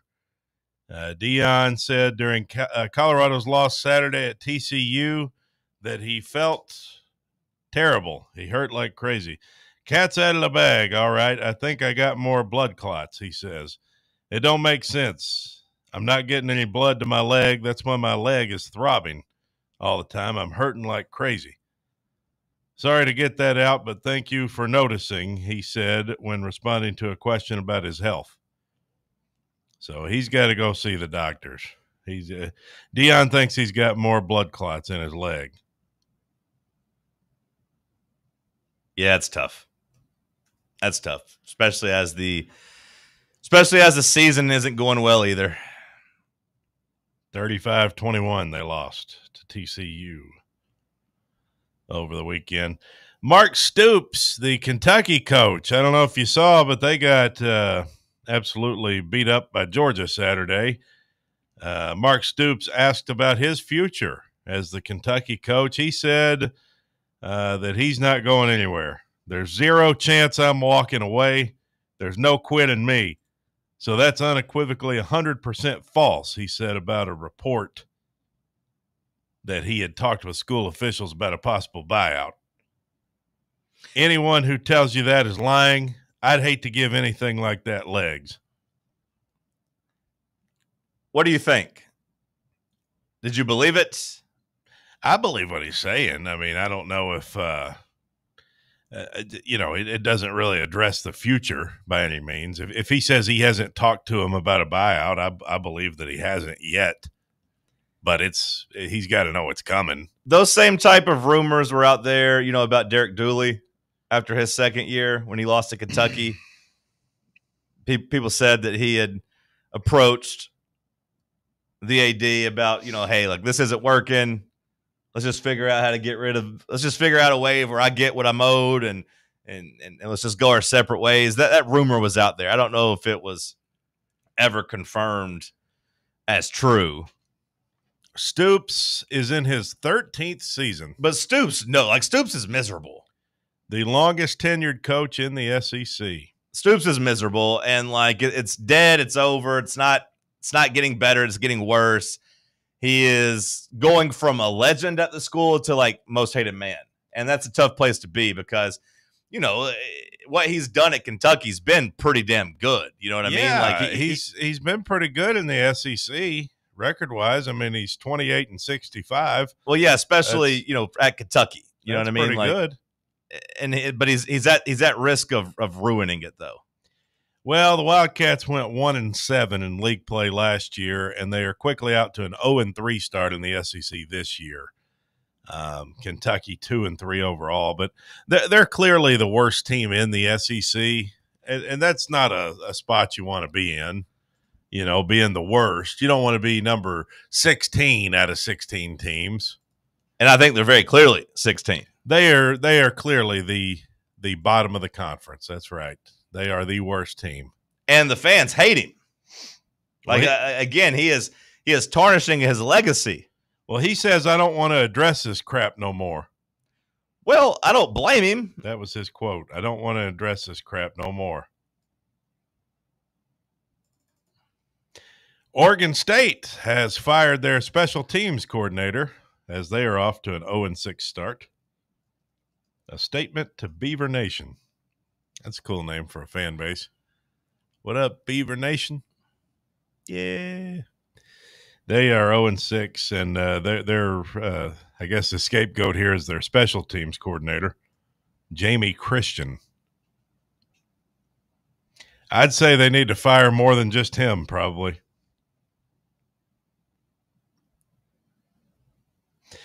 An embarrassing loss at UCLA has Penn State searching for answers. How about Big Nico? I got to say, he played the game of his life. I don't know if this Neuheisel kid is just a savant. That's Rick Neuheisel's boy, Jerry. I mean, it looks just like him. It looks just like him. Couldn't deny him even if he wanted to. I saw did you see the videos of Rick watching? Yeah, that was pretty cool. The Neuheisel family, they're one of the winners of the weekend. It's funny, too, because Jerry Neuheisel, Nepo baby, does not look like somebody we should be rooting for. He looks like a villain. And you put him in an 80s movie in a ski lodge, he is going to look like the biggest jerk of all time. He looks about as L.A. as one can look. But he's just got the nepotism, screaming off of him, too. But I found myself man, this good for this guy. The whiz kid, the wonderkind. He drew it up for Nico. Nico was great on the ground. He just kept running the damn ball. Yeah, Nico. What did he have? 130 rushing yards or something? It was crazy. He unleashed Nico on the ground for sure. That was the biggest thing they did. And Nico, for the first time in his career, looked decisive. looked like he was playing with confidence and wasn't like kind of waiting a half step to do things. Like he was able to get out there, pick up first downs, pick up touchdowns with his legs, threw a couple of nice passes. And every time the pressure got ramped up and Penn State looked like they were about to make a comeback, he would answer. UCLA interim head coach Tim Skipper is now 1 win away from tying James Franklin's career top 10 wins against Big Ten opponents. Are you sure he's 1 win away? I saw people saying he already tied it. Well, one of them came in the Big Ten championship game against Wisconsin. So regular season. Regular season, he is tied, but Regular he's just season. 1 away. Who'd you say it was? Tim Skipper? Tim Skipper, no one's mentioned his name. It's all been about Neuheisel. Hell, I thought he was out there running the whole damn team the way they kept showing him. He was just like a psychopath, like energy guy, I think. And then they were like, all right, Neuheisel's like the brains behind the operation. Yeah, because I didn't know who their interim coach was, and I just kept thinking, well, it's this blind guy, I guess, you know. They never showed the other guy. I mean, it is crazy, though. I mean, like, Neuheisel was talking after the game, you know, about how, like, he was just trying to learn how to work the damn headset, like, 2 days ago. Like, he had never coached with a headset on. That was one of the big ones I missed. That was, you know, I was talking about my round robin earlier, Sam. That was one leg that didn't. I said, oh, Penn State, they'll go out there and cover. Surely underestimated Nico and the boys at 0-4. James Franklin also just lost his mind. He did some completely like the what he did at the end of the first half. Not as bad as what the Arizona Cardinals did, but like it was about the worst 5 minutes of James Franklin's coaching. James Franklin said, we made mistakes today that we normally don't make. A ton of missed assignments, turnovers at critical times, penalties at critical times, things we really don't do and have not done for a very long time. He said, obviously, we did not handle last week's loss well. We also lost some players in that game during the week, and then everything else, travel, everything else. Sounds like he blamed it on just about everything but himself. We did not come out with the right energy to start the game. Then he finally said, that's my responsibility, and I didn't get it done. But he blamed everything he could. Penalties, turnovers, travel, injuries. He hit it all there in his excuses for the loss. But it was a historic defeat the way it happened. I didn't see him blame travel. That's pretty funny. He did, yeah. He included travel. It was historic in the way it happened. Did you know since 1936, that was a long time ago, only 4 teams ranked in the AP Top 10 have lost to a team with a record of 0-4 or worse. Yep. Since 36, only 4 teams ever. The last time it happened was in 1985 when UTEP beat number 7 BYU. So not something that happens very often. So 40 years. It had been 40 years since that happened. Way to make history, James Franklin. It felt like a really good weekend for Tennessee football in terms of their playoff chances. Penn State eliminated? No, not eliminated. No? According to Bill Connolly, they have a 0.6% chance to win the Big Ten title. Yeah, that checks out because they have to get into the championship game. And I think that, like, I can't say they're eliminated, Cody, because they still play Indiana and Ohio State. Like, they're not going to win both those games, but if they do, their resume would be so good that they are they eliminated when they lose to Ohio State? Yes, yeah, they For can't sure. go. They can't go 9-3 and get in. They're not going to have any resume wins, but they have 2 massive opportunities to right the wrongs. And if they beat top 10 Indiana and top 10 Ohio State, I think they would be back in at-large consideration. So I can't call them eliminated, although, again, logically, both them and Texas up against it. Now, Texas the same way. Like, their schedule's tough enough that if they win out, they can fix the vibes, but I don't think either one of those teams are winning out. The good news is we know that Penn State will not beat Ohio State. So, and I believe that game is in Columbus this time around. That is correct. So we all know that that's not going to happen. That Ohio State defense they seem to be pretty legit. Yeah, like I was telling you last week, this team might be better than last year's team. Well, I think the defense clearly is right now. They look pretty stout. But, yeah, so Penn State's not beating them. So we can all but say Penn State's probably eliminated. What was the worst loss? Penn State's loss or Ole Miss losing to Kentucky last year? Penn State's loss. Even though Ole Miss lost at home? You just told me they had never that this hadn't happened in 30 years, 40 years. Yeah, like, I mean, like this is one of the biggest upsets. It was like a 1.8% chance before the game that UCLA would win, according to like some analytical models. Like, yeah, but the travel. Yeah, but I don't care. 27-point favorites or whatever it was, like 24.5, I think. I think it was 27 at some point. It may have gone up to 27. At some point last week, it was 27. I don't know if it was right before kick or right at the beginning of the week, but it was 27 at some point. So going all the way across the country, losing to winless UCLA, definitely worse than losing to Kentucky at home. Yeah, just because that was early in the season last year, right? When Ole Miss lost to Kentucky? Pretty early, yeah. Is that right? Like, Kentucky didn't seem lifeless at that point. Am I wrong? I mean, Kentucky went good last year. Yeah, no, they weren't lifeless. Like, UCLA looked lifeless. I mean, they'd fired their coach. They'd fired their coordinators. Like, they were lifeless. I mean, they were doing a damn blew out in front of like a 30% capacity. Blew out. I mean, credit to them. They went with the gimmick, and everyone's like, this is going to backfire, brother. There's going to be so many like blew outs, blown outs, like, crossover jokes. But they stared those in the face and said, not today. All 613 fans enjoyed the hell out of it. It was a great day to be a UCLA Bruin. Like, Neuhausel's going to get the job, isn't he? I don't know. Like, are they going to turn it over to him? Because I feel like if they, who knows? They might end up going 1-11. Skipping over Tim Skipper again. I am skipping over Tim Skipper because I still. Do you know what he looks like? No, I've never heard black. this before in my life. I know that he's a black man. Okay, that's all I know about him. I saw him like maybe one time. Neuheisel, like, is he like Rick Neuheisel's kind of their Bobby Petrino, though, right? I mean, like, in terms of Neuheisel's the last time that they were relevant, or I guess Jim Mora had at least a little run where they were relevant. Maybe they like hire a new coach, but they say like, hey, like, have to keep Neuheisel. Offense is his type of thing. Hey, Ed Orgeron, you can come here and recruit, run things. But here's your offensive coordinator. Yeah, maybe. Because it does feel hard to, like, give a guy his first job again, right? Like, that's kind of what they did with Deshaun Foster, and that was a disaster. If there wasn't the Deshaun Foster disaster, and this was, like, after Chip Kelly left, Neuheisel might have it, but, yeah, you're right. We'll probably get some old guy and say, hey, you run the program and let the whiz kid scheme things up. Pete Carroll is reportedly processing the Raiders' 1-4 start. They're terrible. Poorly. They look like they've quit. Pete Carroll is processing it poorly, it says. They look like they've quit. He looks like he's lost. He looks confused on the sideline. Like, him and Bill Belichick are just too old to be coaching.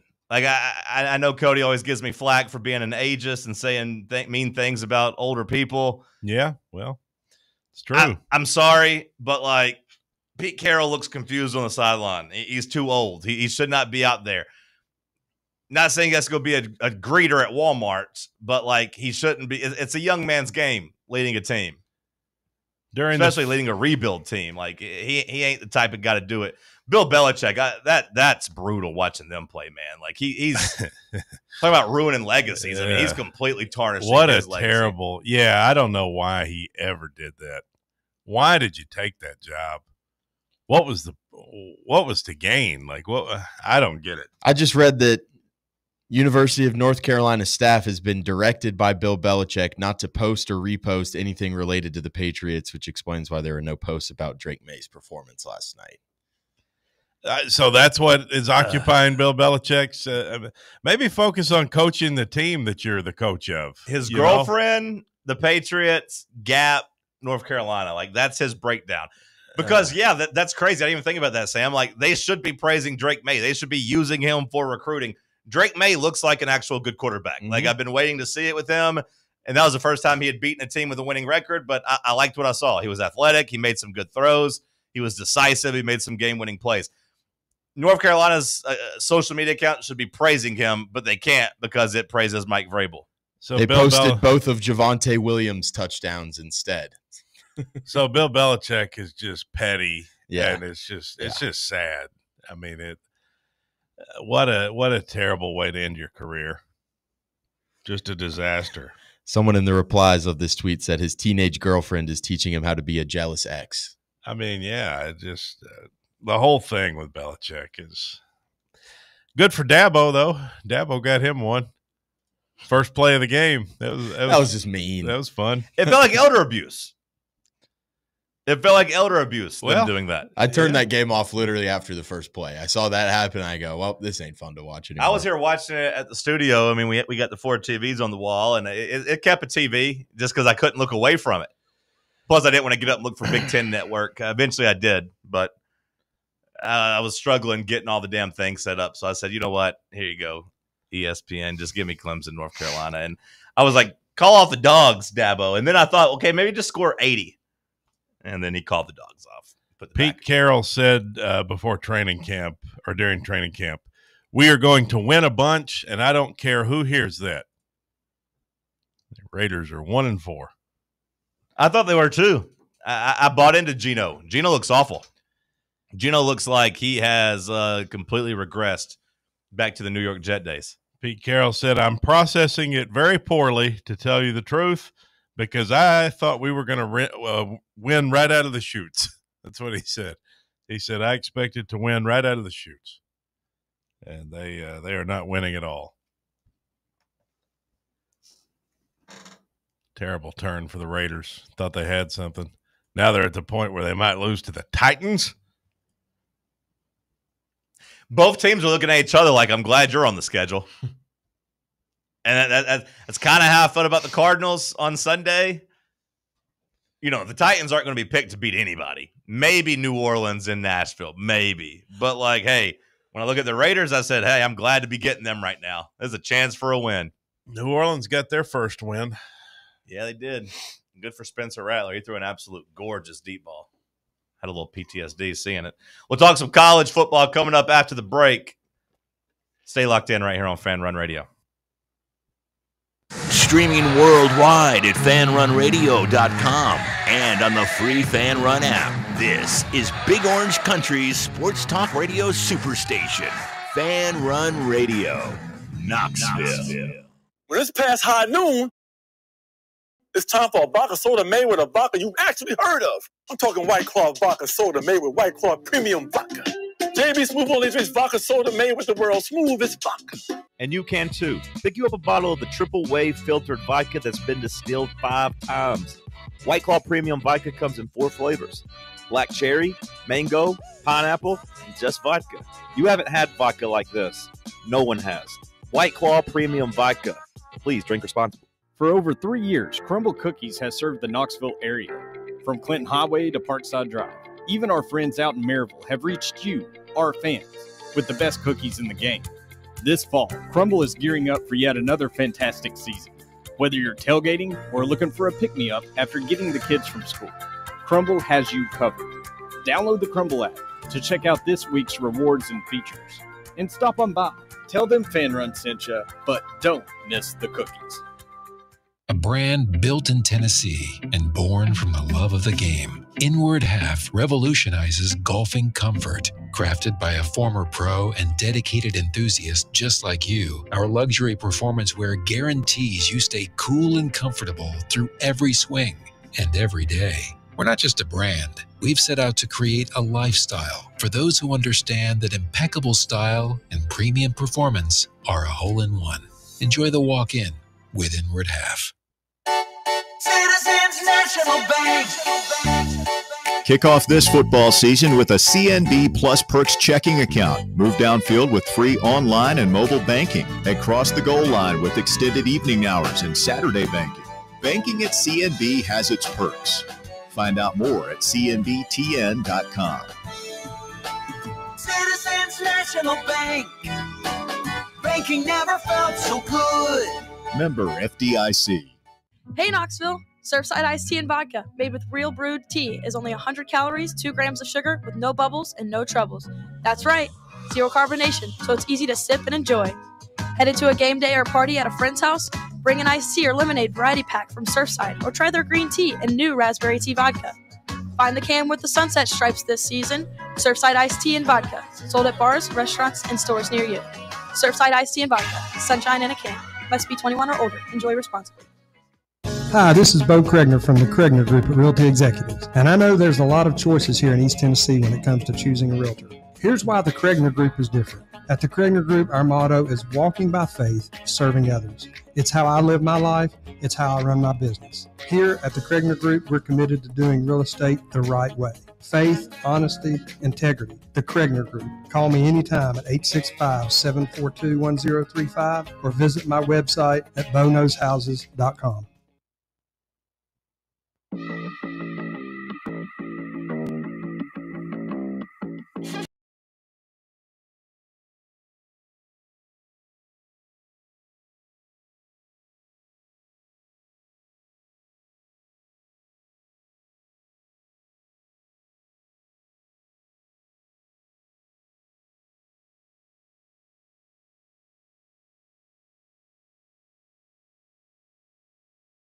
College football. Did a lot of NFL in hour one.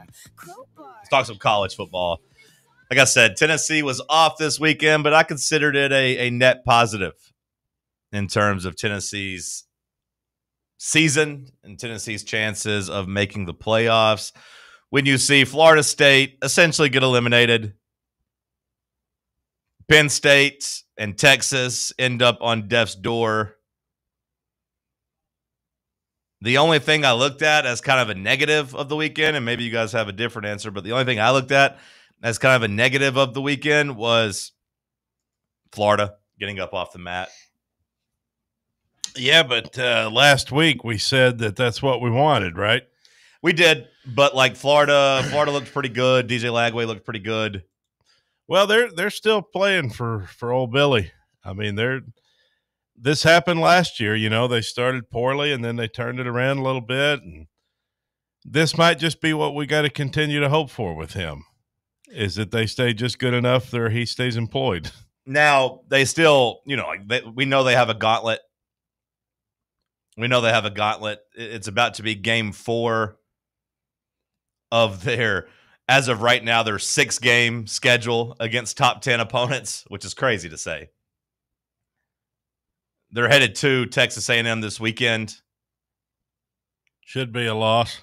Still got Georgia and at Ole Miss, by the way, for 2 other top 10 matchups. Who knows, by the time Tennessee comes to town in November, Tennessee might be in the top 10 as well. So, like, the schedule doesn't get any easier for them, but I got to say, at least they haven't quit. I give them credit for that. They seem to like Billy Napier just to be on death's door. They like to see him kind of, we don't know if he's going to make it or not. It's about time to pull the plug, and then they start fighting for him and kind of get him off the mat. But Florida with the win, but I think the story is more about Texas losing. Yeah, every weekend with Florida, it's we're going to win this one for Coach. Every week. If they can just stay in that position, if that's what motivates them, then their GM tweeting out Sunbelt Billy and the boys, like, mockingly, like, challenging their fans was quite the move, though. Like, relax, guy.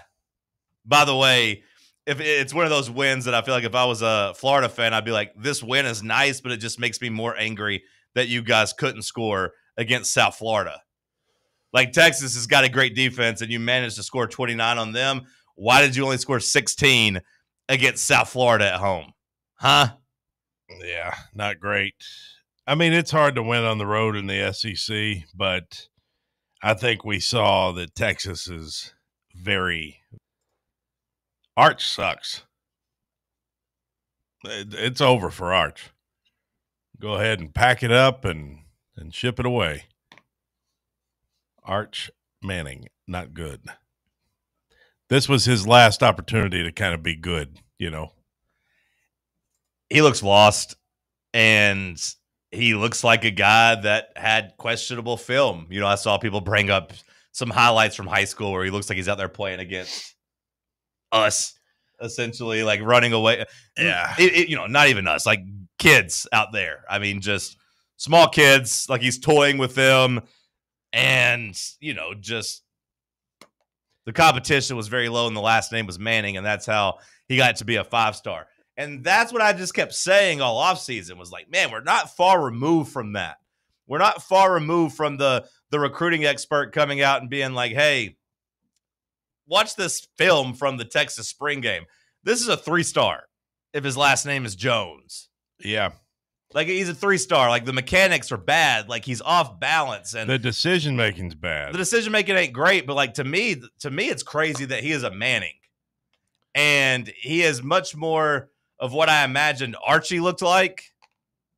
Because, like, you know, obviously Archie was before my time. That's insulting to Archie. Well, I know. Archie was before my time, but, like, everything I've ever heard about Archie is just like, hey, he was a scrambler. He's always running for his life, having to make plays with his legs, yada, yada, yada. But when I look at Eli and I look at Peyton, like, those mechanics are pretty damn solid. You know what I mean? Like, those guys were prototypical quarterbacks. Yeah. Like, on time, good mechanics, good stature, knows how to handle the pocket, knows how to, you know, keep his eyes down the field and work his feet and not lose himself.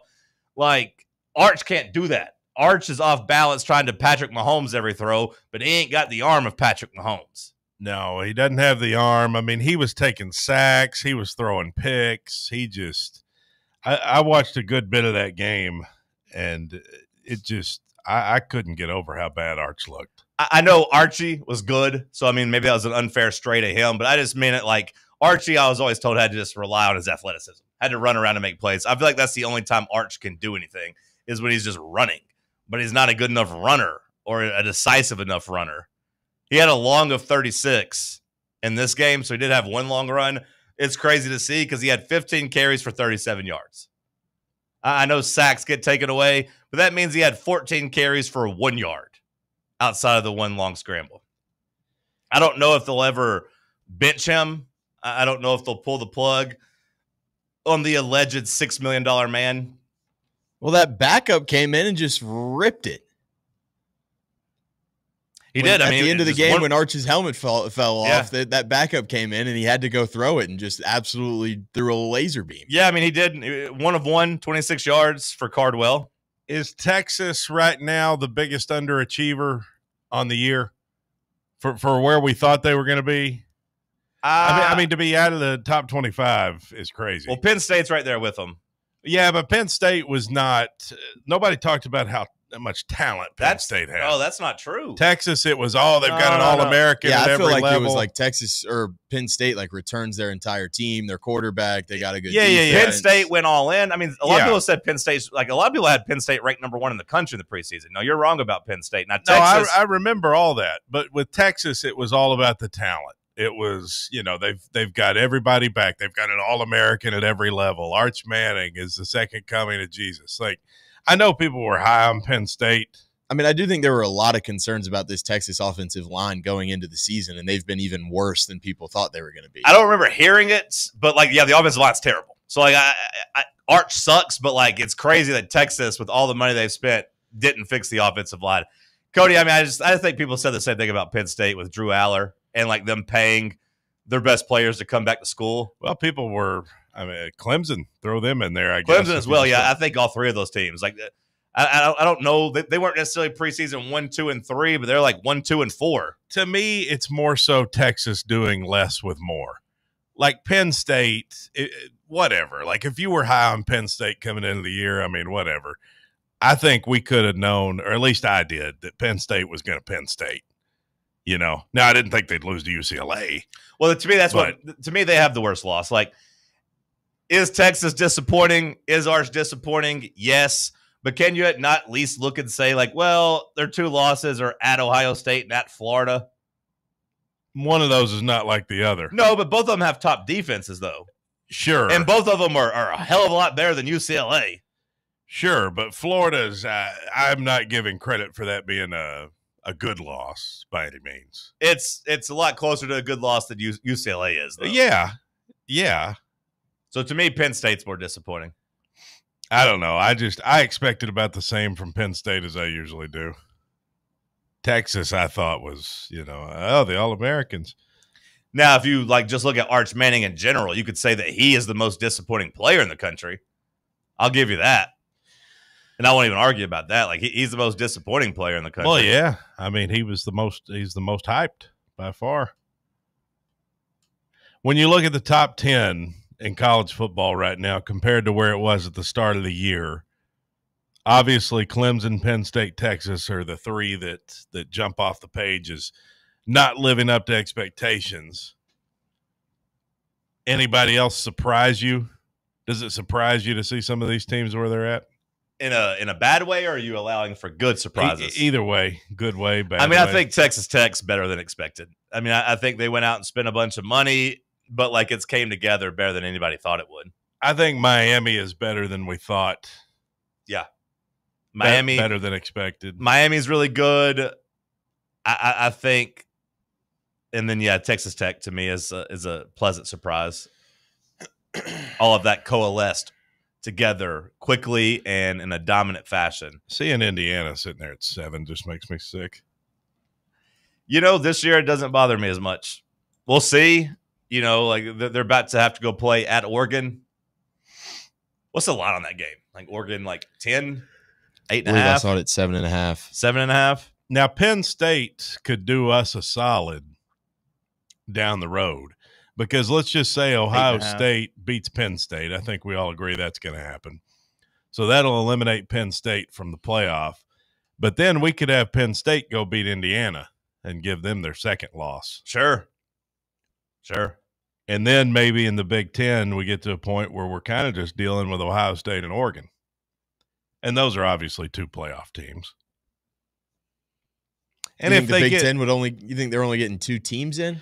Well, I wouldn't think so typically, but I'm just saying if Penn State takes loss number 3 to Ohio State and then Indiana has 2 losses and then maybe they would lose in I don't know how it would all work out, but the Big Ten championship, they're probably going to get at least 3. Like the Big Ten's not going to be without 3 teams. I mean, if Indiana loses to Oregon and loses to Penn State, like I do think they'd be out just like looking without knowing where everyone else is, but like their best win would be Illinois. Probably not, though, if it means that then the Big Ten would only get 2 teams, right? Like, they're not going to let that happen. They'll get 3 in there somehow. Yeah, I would be shocked if they didn't. And then you got Illinois and Michigan hanging around down there. Like, one of those, Illinois or Michigan will get hot enough to, like, get into contention. Yeah. Be hard to put Illinois in after what happened to losing Indiana. Like a 10-2 Michigan with losses to, like, Ohio State and Oklahoma, they'll probably let them in. Yeah, I would say so. Yeah, they'll find a way to get that worked out, but now whether or not they can actually run the table. Yeah, I mean, they still got to beat USC and Washington, but I think USC can get on this weekend, and maybe that puts USC back in consideration, but we're coming up on USC favored at home slightly. Getting close to the halfway point of the season. We'll be 6 games in after Saturday. Any other Week 6 takeaways, Bubba, Sam? Do you guys have anything we haven't mentioned yet?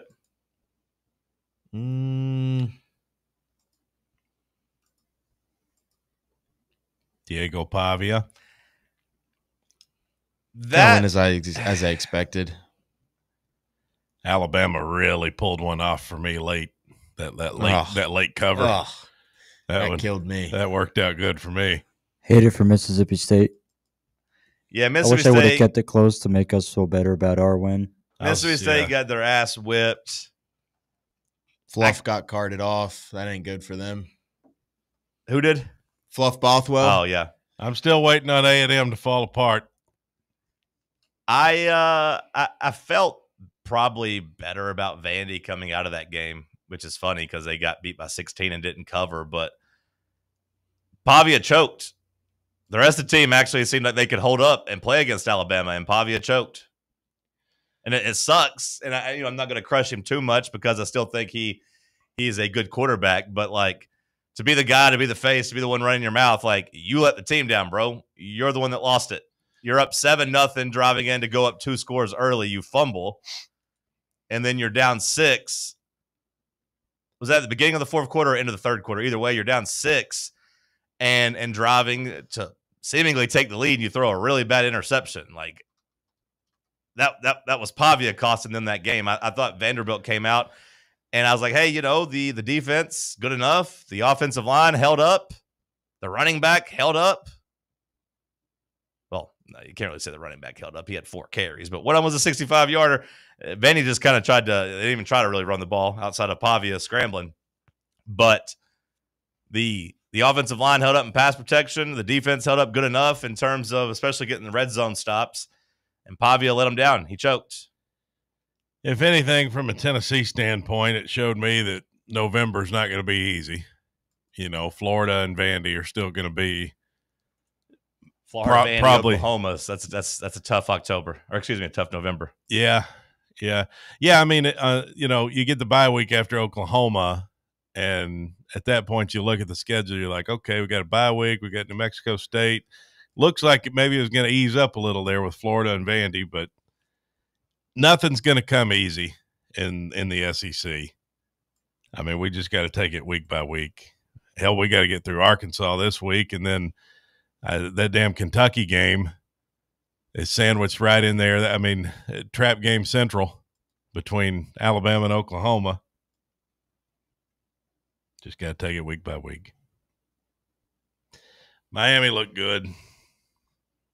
I was watching a thing on game day that they were doing with Saban, breaking down the Miami defense and just how disciplined they are and how like all their guys are, they tackle patiently and they're taking the right angles. They're taking the right gaps and everything. And just, he was showing on film, like how disciplined they are as a defense. Mm-hmm. I thought that was pretty good. And some good football we got to watch. I came out of that game thinking it was more about Florida State just being a 7-5, 8-4 team than I was like overly impressed with Miami. But, I feel like they don't really have any tests stopping them from running the table. I thought Miami dominated the game and then kind of let their foot off the gas. Well, yeah, but I just thought Florida State was awful. Yeah, Florida State, I mean, I feel like it's the second year in a row we've seen this with Castellanos where it's like, okay, why were you at Boston College? Oh, okay, that's why. Well, they never should have been ranked as highly as they were. Right. I mean, they just they sucker punched Alabama. Yeah. And then actually started thinking they were a playoff team, but no. They're not. No, they're not. Miami was impressive. Don't get me wrong. Maybe that sounded too flippantly, but because you're right, it was a lot of garbage time. But Miami was just. I thought they were going to annihilate that Florida State team and kind of pick them apart, and that's kind of what they did. Yeah, on the scoreboard, it doesn't look like they annihilated them, but I felt like they really controlled. You never really worried about Florida State winning that game. No. Sam, send us to break. You got something to add? I was just going to say I think Ohio State might just ruin football and just repeat this year. We'll see. You better watch out for them group of 5 teams. Hey. And they have a running back, Bo Jackson. It's cool. UNLV, undefeated right now. Looks like they might finish the season undefeated. Memphis looks pretty good in the American Athletic. Memphis, they're number 23 now. How about that for Big Dan Mullen? Just, the first game was rocky. They couldn't get a stop. It's like, oh, my God, they better lose to this, FCS team or whoever they're playing some loser. Hey, Idaho State, not a loser. Their running back's pretty stout. Okay, well, either way, you started looking around. You're like, okay, like, are they going to struggle? Nope, they're undefeated. And, yeah, like you said, Bubba, they're off to the races. Might finish undefeated, but at least, Dan Mullen gonna rehab his image enough to get himself a job this offseason. Would Dan Mullen go to Kentucky? No. I mean, I say no. If I'm Dan Mullen, I'm not going to Kentucky. Hell no. If I'm Dan Mullen, I'm trying to get to the Big 12. What if UCLA comes calling? Would feel like a weird fit with him in LA, but hell, he's already, I guess, in Las Vegas. It's an easy move. I mean, I'd call it Dan Mullen. I think Dan Mullen's a really good coach. What if you're Arkansas? If I'm Arkansas, I'd love to hire Dan Mullen. If I'm Dan Mullen, I might have a little reservation. I'd have to make sure you're giving me enough money. And when I say me enough money, I don't even necessarily mean me as a coach. I just mean like as a program. Like we're going to have a roster that can compete because the SEC is a bloodbath. I don't want to sign back up to be back in the same boat I was in at Mississippi State. That ain't good for nobody. Where's that chicken man? I'd rather just stay in the Group 5 and win a bunch of games. I don't think I would. Although living in Vegas, that'd be fun for a bit. Yeah. I think being a head coach at a decent Group 5, making a couple million, I think that's okay. Especially if you've made a bunch of money in your career. I think that's a pretty good job. Yeah, if you've made a bunch of money in your career too. Yeah. Unless he just has something he wants to prove. Well, yeah, but if you do, you don't prove it at Arkansas. That's the point. Like if a good job calls, yeah. But like if it's Kentucky, if it's Arkansas, nah, I'm good, homie. I ain't setting myself up for failure. No thanks. Let's go to break. We'll come back. We'll look at Tennessee's injury report. Some guys that might be getting back. We'll start doing a little Arkansas preview. Let's talk sports on Fan Run Radio. Can't get enough Fan Run Radio? Download the free Fan Run app and take the best Tennessee sports conversations with you wherever you go. North Knox Siding and Windows is a complete exterior home improvement company that can help you with all your home exterior needs. If your home needs new siding, windows, doors, gutters, handrails, a deck, or a new roof, then give my friends at North Knox Siding and Windows a call at 865-689-0505. You can also visit their showroom at 5618 North Broadway. Locally owned and operated and proudly serving all of Knoxville and the surrounding areas, North Knox Siding and Windows. Online at northknoxsidingandwindows.com. Today, we raise a glass of Jameson Irish whiskey to the sport of football. Hear, hear! To Gaelic football, born in Ireland in 1885 in its thrilling blend of soccer, rugby and basketball. On a massive field, 15 players kick or hand pass a round ball that scored points over a bar or into a net. No pads, no helmet, no sense. Hear, hear! To college football, which kicked off in 1869 when Rutgers beat Princeton 6-4 in the Battle of New Jersey. With 11 players and helmets and pads, teams battle on a 100-yard gridiron with explosive pass plays and hard-hitting tackles. Unless you're called for targeting. Hear, hear! Since 1780, Jameson Irish whiskey has been enjoyed by sports fans all around the globe. Whether your football is Gaelic, American, or even soccer, we can all agree on super smooth Jameson Irish whiskey. Hear, hear! Your smile says it all, so make sure it's saying the right thing. At Knoxville Smiles, we believe healthy teeth mean happy lives. Whether it's a routine cleaning, whitening for that big event, or fixing a nagging toothache, our gentle team is here for you. With flexible hours, family-friendly care, and the latest technology, Knoxville Smiles makes every visit stress-free. Don't wait another day to love your smile. Call Knoxville Smiles today at 865-539-1776 or book online at knoxvillesmiles.com. Smile brighter with Knoxville Smiles. Friday Night Lights are back, and that means so is the SM Athletics Friday Night Scoreboard Show. Join me, Tim Hill, a.k.a. Vols Tim 85, and my crew every Friday night starting at 9:30 p.m. Live action, live calls, and all of the biggest talking points in East Tennessee high school football. It's the Friday Night Scoreboard Show presented by SM Athletics right here on Fan Run Radio, 1340 AM, the free Fan Run app, and streaming live on YouTube on Fan Run TV. 16,000.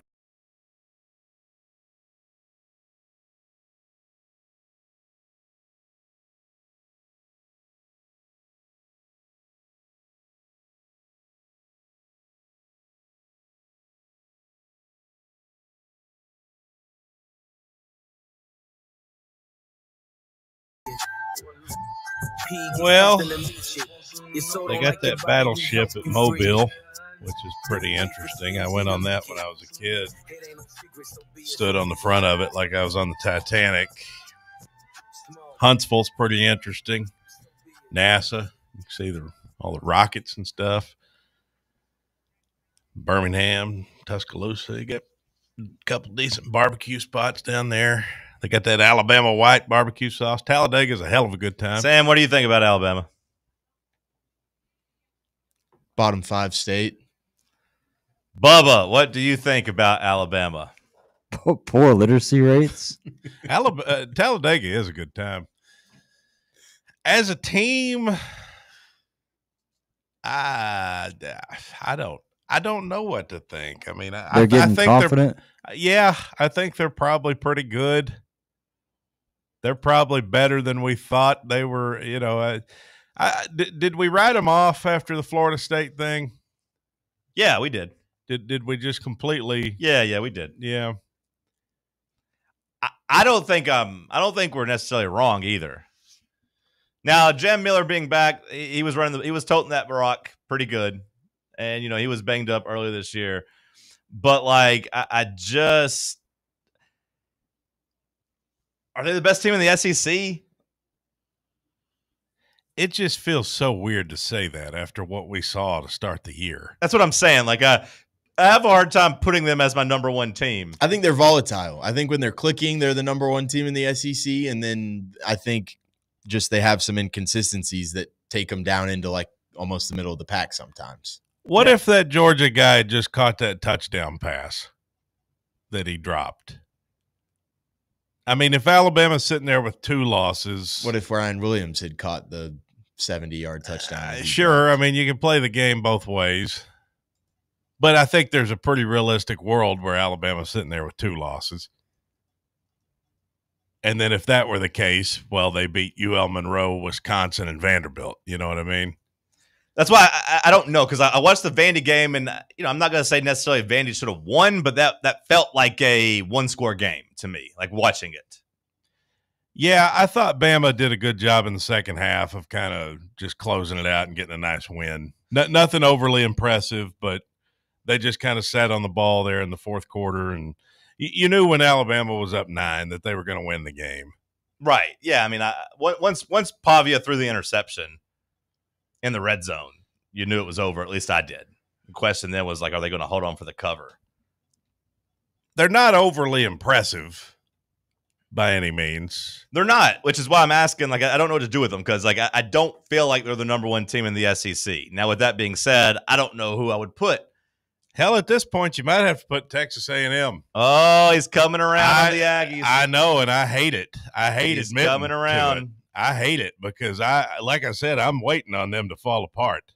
It's happened every year that has ever existed in my lifetime. I can't put the Aggies at 1 either. They went to Notre Dame and won. Now that Notre Dame win does look good. Now that Notre Dame win does look good, and I think I told you at the time, go ahead and brace yourself for Notre Dame to win 10 in a row and get in the playoff. And hell, who knows? Maybe we won't even be mad about it if they do go 10-0 because I do think Notre Dame's pretty good. Well, we'll see. Losing to Miami, like Notre Dame losing by 3 at Miami is kind of a win, honestly. Yeah, they don't. Neither of those games are bad losses that they have. It's kind of a win, the A&M game and toss up. So, like, I do think A&M's good, but man, when I watched them against Mississippi State, like Mississippi State just kept shooting themselves in the foot, or at least for like a good portion of it. And like Marcel Reed was barely able to complete passes, and the offense was stagnant. But then they did flip a switch and just kind of poured it on them. Well, if you don't give it to A&M, you might have to give it to Ole Miss. I mean, see, that's Missouri ain't played nobody. They're undefeated. Oklahoma, they beat Michigan, but, like, Oklahoma doesn't feel like a great team to me. I don't know what the answer is. I think right now I'd probably go A&M or Ole Miss. But, Paul, they ain't played nobody. Can't say that about A&M. They went to Notre Dame. You can't say that about them. And they beat Auburn. That wasn't impressive. That wasn't impressive. Yeah, I was going to say the only thing I look at that they've done impressive is beat Notre Dame. They beat down Mississippi State. I mean, the Auburn game on paper doesn't look impressive by the score, but they absolutely dominated them. Like, they outgained them 414 to 177. Well, yeah, but then I asked, how the hell did you end up with only 16 points? Yeah. Like, was it just like 3 of 14 on third down yourself? You did what? They went 3 of 14 on third down. Well, I was curious because I didn't really watch any of that game. I didn't know that they outgained them so much, but like, that's kind of a red flag if you outgain someone so much and only score 16 points. And like, I do think that it's weird. It's not like they haven't proven that they can score, though. They went and put up 40 against Notre Dame, 31 this week. Yeah. I was going to say, like, when I hear that, it makes me think like Marcel Reed. I still have questions about him in the red zone, but then, yeah, I mean, he did go on that drive to beat Notre Dame. You look at the teams that are undefeated. Missouri, I mean, I got to wait on them to play somebody. I can't, at this point, I can't have them as my number I think one. that game's going to say a lot about the conference. Just like another test for Alabama where we're still not really sure on what they are. And then that's Missouri, this week. Yeah, I was going to say, good luck. Good news for you, Cody. You said Missouri's got to beat somebody. They got a chance on Saturday. And that's in Como, right? Yeah, because they don't leave Missouri till Halloween,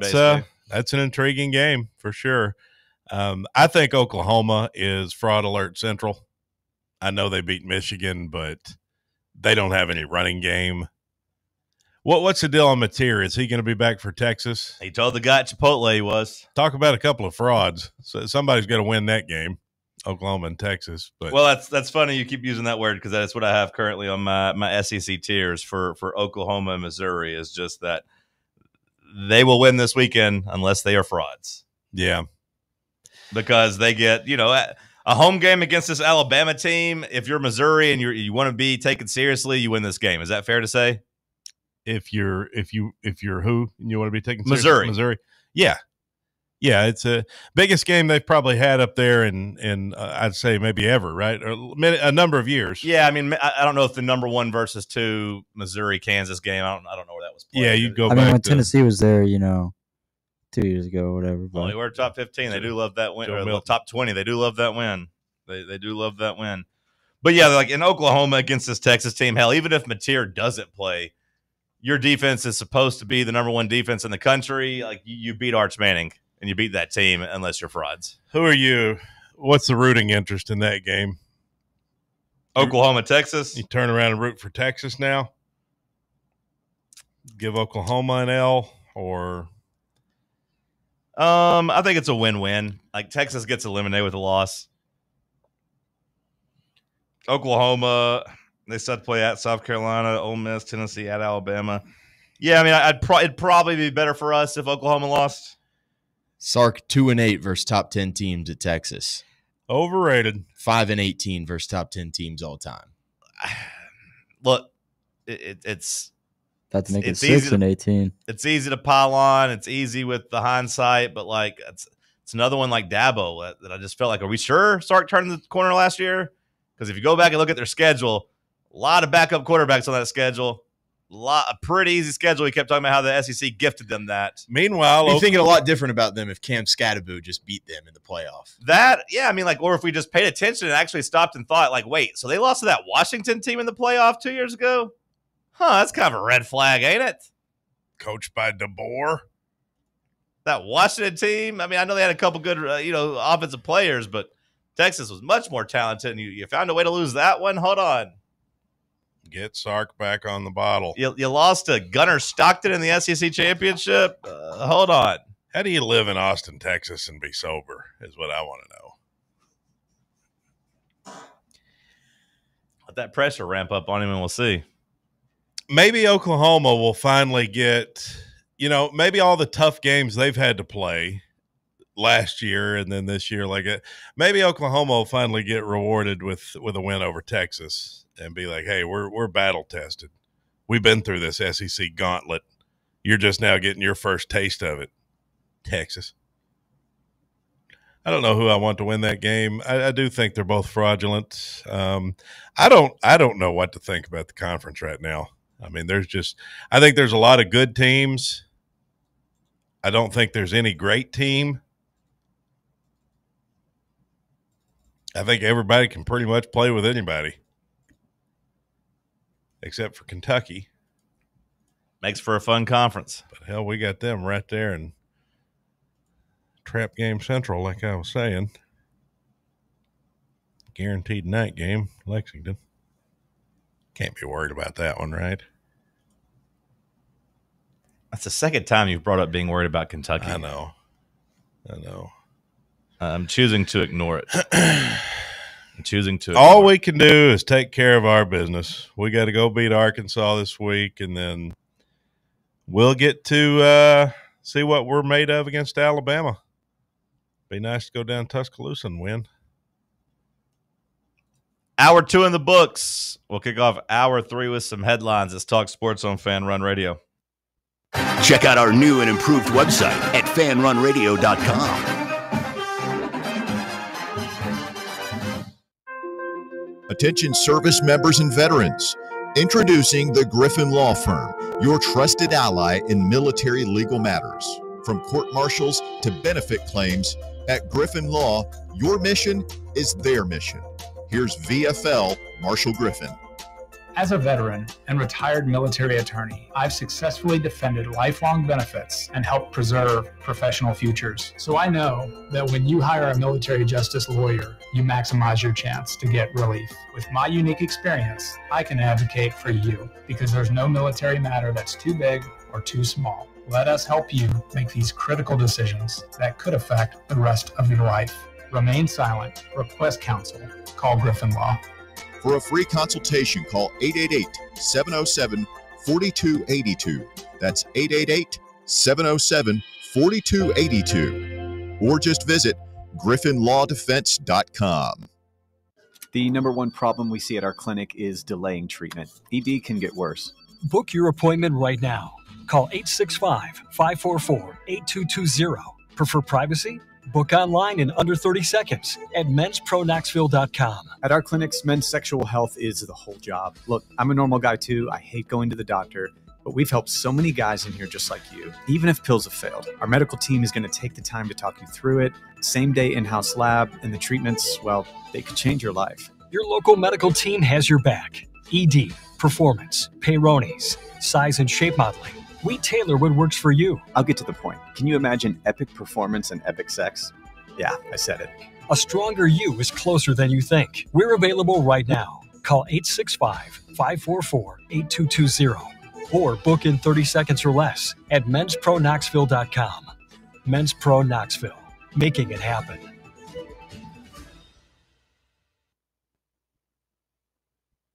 You're listening to FM 105.7 and AM 1340, WKGN Knoxville, and W289CU Knoxville, Fan Run Radio. When it's past high noon, it's time for a vodka soda made with a vodka you've actually heard of. I'm talking White Claw vodka soda made with White Claw premium vodka. JB Smooth only drinks vodka soda made with the world's smoothest vodka. And you can too. Pick you up a bottle of the triple wave filtered vodka that's been distilled 5 times. White Claw Premium Vodka comes in 4 flavors: black cherry, mango, pineapple, and just vodka. You haven't had vodka like this. No one has. White Claw Premium Vodka. Please drink responsibly.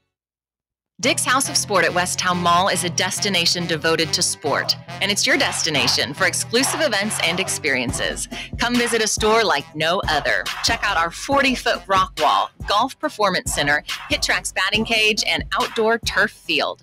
You can now rent our space for private events and birthday parties. Learn more about our events and exclusive product launches on Facebook and Instagram at Dick's House of Sport KNX. Dick's House of Sport, proud partner of Tennessee Athletics. Got a flat tire? Strange noise under the hood? Don't stress. Roll into Matlock Tire and Auto Service. From oil changes and brake repairs to brand new tires, Matlock's certified techs do it all. Fast, friendly, and fair priced, Matlock is the home of the price match guarantee. Bring in any competitor's ad and Matlock will match the exact same tire for the exact same price. Matlock Tire and Auto Service. 5 locations in East Tennessee. Visit matlocktireservice.com to find the location nearest you and schedule your appointment.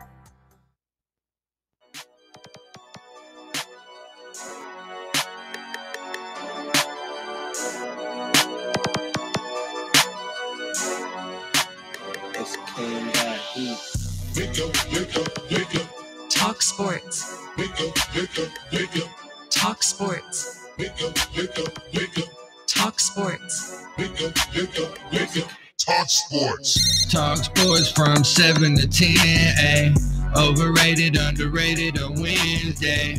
Fan Run Radio, Talk Sports said, not in my house, I ain't talking to Kim, babe. John and Cody out here asking where the ops at. Tennessee volunteers here for combat. It's the Cherokee Ghost, John Reed and Cody doing everything we can to bring Rocky Top back. Talk Sports from 7 to 10. Never leave a witness, never leave loose ends. Nico ain't nothing but a nuisance. 2026, we making new friends. Talk Sports. Talk Sports. Hour number 3 kicking off here in the White Claw Hard Seltzer Studios.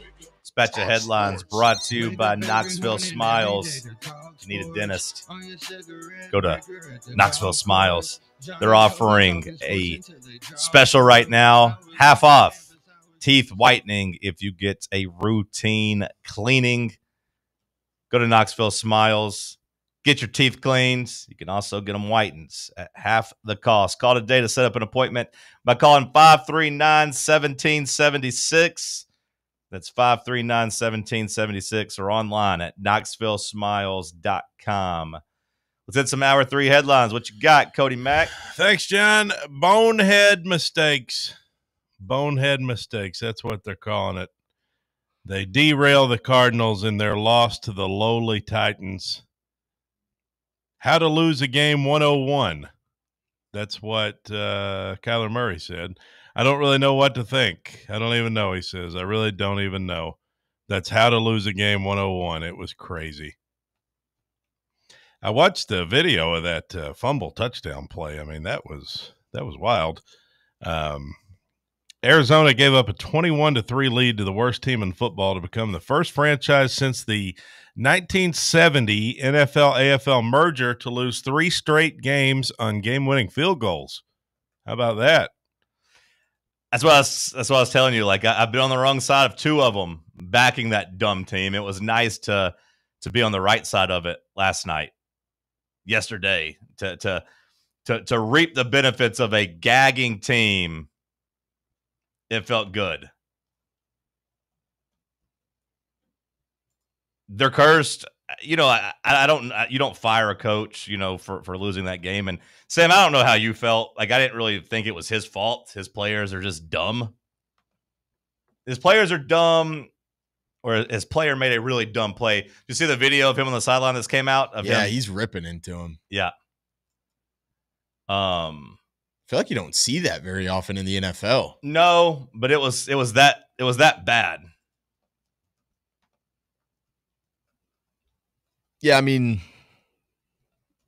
not many people blow a 21-6 lead with like 12 minutes or whatever too often against the worst team in the NFL. And that's it. It's like blowing a lead against the worst team in the NFL, which I will say they almost did the same thing, and I kept feeling that way during the game. They almost did the same thing against the Panthers. I don't know if you watched that game in week 2. They jumped out to a huge lead against the Panthers and then had to hang on. So, like, in the back of my mind while watching the Titans yesterday, I was like, hey, this team isn't good at closing. Just make a play. And you just never made a damn play until you did. And the Cardinals gave it up. That's a bad team, man. Pretty bad. John Harbaugh says that he is sticking with his defensive coordinator despite the spiraling Ravens.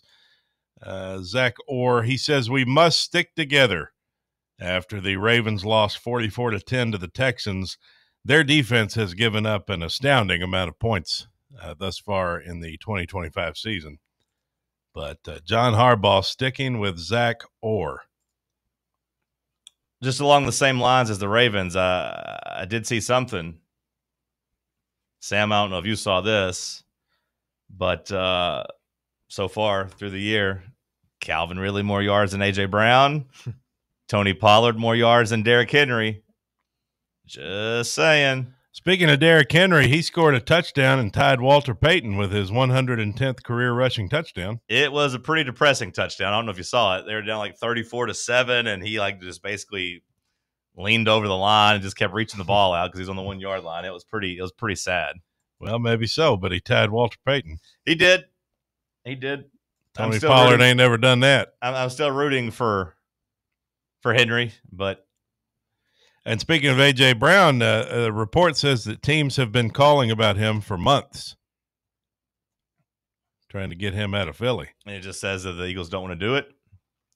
Philly has shown no desire to trade its wide receiver 1. They were up 17-10, and the Denver was driving, and they just kept showing A.J. Brown on the sideline, and he looked like they were down by 40 instead of winning by 7. Like it has to be such a drain just to be on the sideline with him. Like, he just looks miserable. Would you swap Jeffrey Simmons for A.J. Brown on this Titans team? Yeah. More history made. Now, it's weird. Let's stay on A.J. Brown for a second if you don't care. Have fun. And Jeffrey Simmons. Because, when Jeffrey Simmons was playing so well, I'm like, man, this is a man desperate to get out of Nashville. Like, he's playing at an all-pro level again. Like, he is everywhere. And I'm like, man, he is trying hard to raise his trade value to get to Philadelphia or New England or somewhere. A.J. Brown, not necessarily doing that, but he's desperate to be somewhere else too. And I was thinking, would I take A.J. Brown back with the Titans? I was like, I don't really want to pay him and Calvin Ridley. Like, I don't think we're a wide receiver away from being good. But I was like, man, like, we'd throw him the ball. I tell you who you need. Who we need? You need a wide receiver? Yeah. How about Keenan Allen?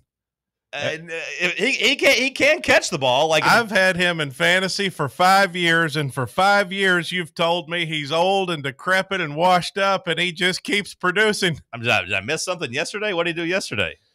He set the record for the fastest player in NFL history to reach 1,000 catches. 5 catches for 58 yards. What are you talking about? He's the fastest player in NFL history to reach 1,000 catches. Okay. He broke Marvin Harrison's record against the Commanders. So that means he's got to be the fastest in like all these yards thing too, right? You got any receivers with 1,000 catches? No. Didn't think so. I mean, but like, I don't think 5 catches for 58 yards is good for fantasy. Keenan Allen, a Hall of Famer.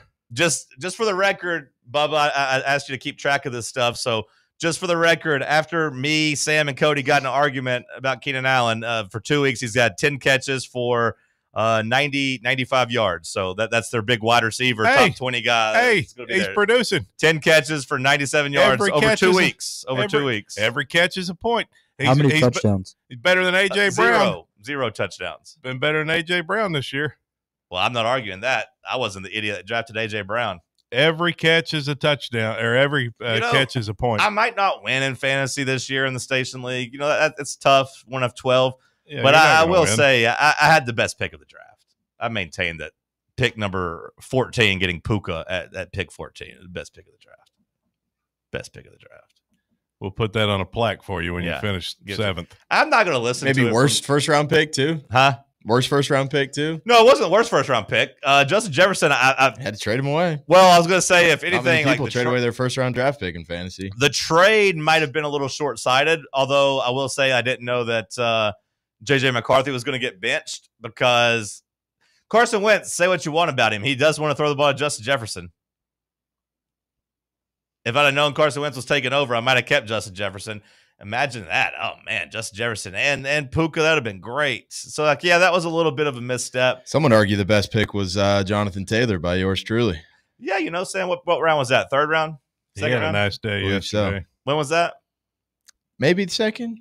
Can't remember. The old and since we didn't since it was like since it wasn't Snake? Or no, I'm just saying like when we didn't draft on the app, I can't tell when he was picked. I can't remember. The old Triple Crown yesterday, right? Had 3 touchdowns. Mm-hmm. I don't think anybody calls that a Triple Crown.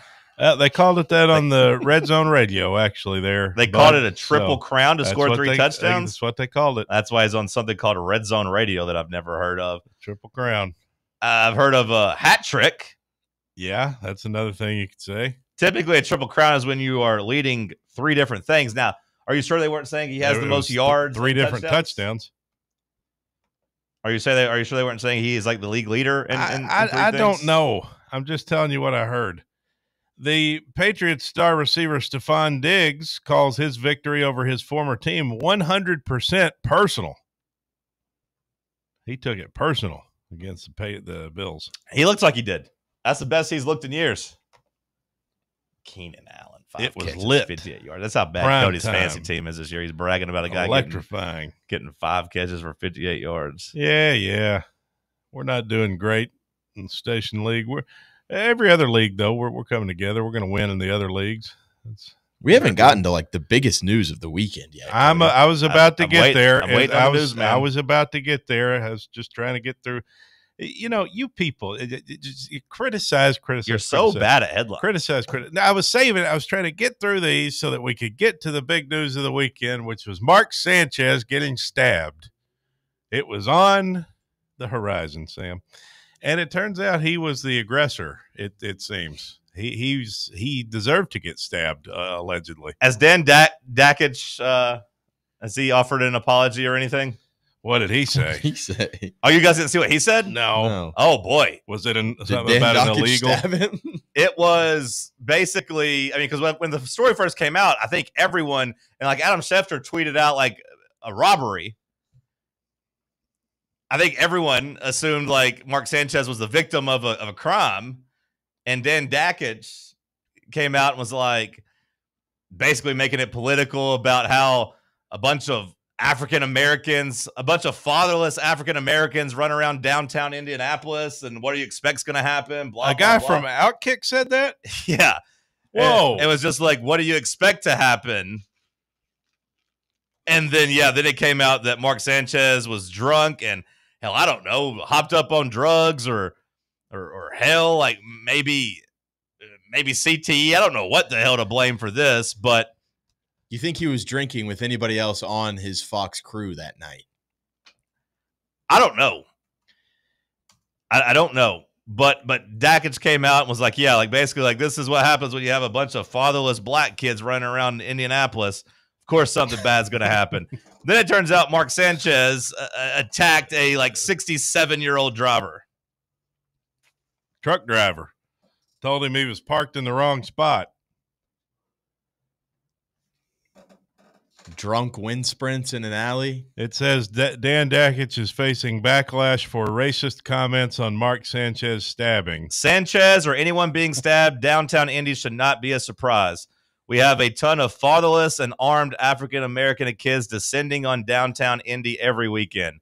If that offends you, F off, as the chief of police, Bailey and Rev Harris, have told you this. I will be Ubering in downtown Indianapolis from here on out. I mean, I've been to Indianapolis. You know, there is some rough parts. There are some rough parts of Indy, but like downtown, like near the roundabout too. Like that's all lit up, you know, down there. Didn't really break. Didn't really like feel uncomfortable in the parts I was at, but you know, I know Indy's got some scary parts, but I feel like it's any big city. Is that a nominee for Hangover of the Year? What, Mark Sanchez getting stabbed? Well, yeah, and then you wake up and it's like everyone's like, "Oh, pray for Mark Sanchez," but then it's like, "Oh, wait, it's not your fault." Everyone said it is your fault. Everyone said Mark Sanchez was the call an ambulance meme, or the guy was a call an ambulance meme, but not for me. And then, you know, it's not funny. It's really not because did you read like the police report? I'm reading it right now. Yeah, like it's pretty scary. Like, and you're like this. It's like a 67-year-old truck driver. He's like. Basically, Sanchez was harassing him and telling him he couldn't park there to make his delivery and kept claiming he had talked to the hotel manager. And the driver's like, you know, basically like, you know, hard of hearing and didn't have his hearing aids on because the truck's so loud. And basically Sanchez like followed him into the truck and like was reaching into the truck. And then just he left, then came back and like basically tried to beat the guy's ass. And the guy's like, he was hitting me. And I was like, this guy's trying to kill me. He said, so I pulled my knife out and stabbed him. Well, he pepper sprayed him first. Yeah, he said pepper sprayed him. He tried to just pepper spray. Pepper sprayed him and said it worked for a little bit, but then Sanchez, you know, basically wore that off and then kept coming. He stabbed him once. I think he said Sanchez came again, so he stabbed him again. And by then Sanchez realized what had happened, looked down, saw he was bleeding, and then just like took off running. And I guess went to the hospital. The driver said there was a look of shock on Sanchez's face, and then he took off after he stabbed him. I mean, what are you going to do if you're that driver? You know, I mean, if that's actually how this happened, based on that account, I mean, which, you know, if Sanchez was then arrested in the hospital, it sounds like he had some legitimate charges there. So, did you see the pictures of the guy who? He got in a fight with the truck driver? No, I haven't seen any pictures of him. Well, he's beat up. I mean, there were pictures of him too. He was beat up. He had a laceration on his cheek. Well, I mean, so it's going to be a no dust statement, but like, keep in mind, like Mark Sanchez, he might be on TV. He might like not look big while on TV, but he's an NFL quarterback. Like he's like 6'3", 6'4", and in shape. Like, yeah, former pro athlete. Yeah, anybody that size comes up and puts your hands on you. Like, I mean, anybody's going to be at least in for a fight. You know, if you're a 67-year-old man that's disoriented and doesn't know what the hell's going on, like Mark Sanchez is lucky that guy didn't have a gun, and the guy would have been 100% in his right to just have shot him and killed him. Mm-hmm. It says Sanchez suffered several stab wounds to his right torso area. The driver had a laceration on his left cheek and was taken to a different hospital than Sanchez for treatment. Sanchez told the police all he could remember was grabbing for a window, adding that he did not know who stabbed him or where it happened. What do you think Jason Whitlock means at on Saturday night or Saturday day? NFL is adding Mark Sanchez to the Super Bowl halftime. What does that mean? What do you think he means by that? I guess this was would this been before or after we knew that he was in the wrong here? I guess this was before they knew he was in the wrong. Did Bad Bunny stab somebody? I don't think so. That's why I'm wondering what he means. I don't know. What? Do not disrespect Bad Bunny. I'm not disrespecting Bad Bunny at all. That was for Cody. Bad Bunny did SNL. Stab someone? I don't know. You got 4 months, brother. That's what he told him in the Puerto opening Rican. monologue. Said if you didn't understand that, you got 4 months to learn. 4 months to learn what? Spanish. Oh.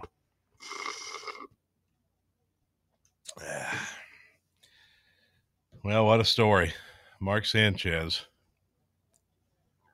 I don't know if Sam wants to say what he Is just it showed. because he's Spanish? You think that's why Jason Whitlock said that?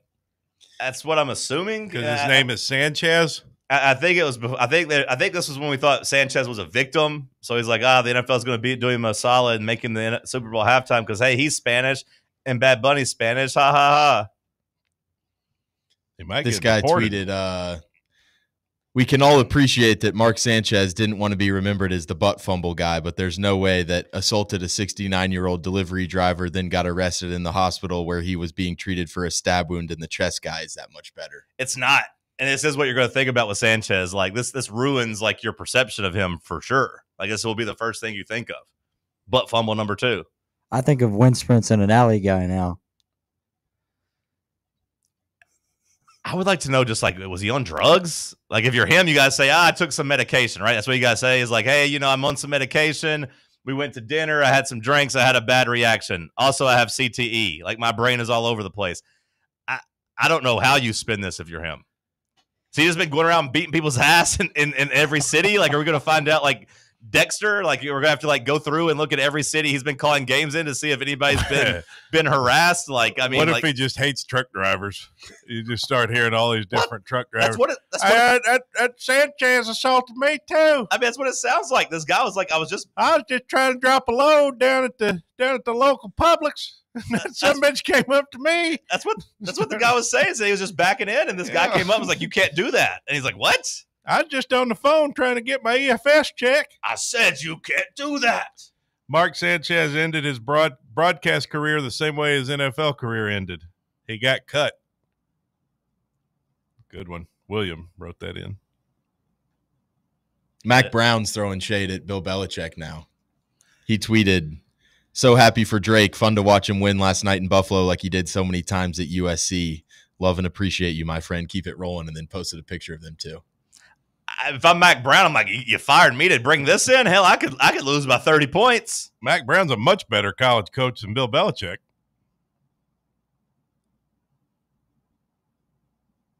Mac Brown's a national champion. Hey, he's better than Bill Belichick. Do you know his brother goes on with Tony every week? Mac Brown's brother? Yeah. Watson Brown. To talk about what? Football. Who is he? He was a coach. For where? Vanderbilt, and I don't know where else. Okay. Yeah. Watson Brown? Yeah. He goes on with Tony every week. That's cool. Is it good?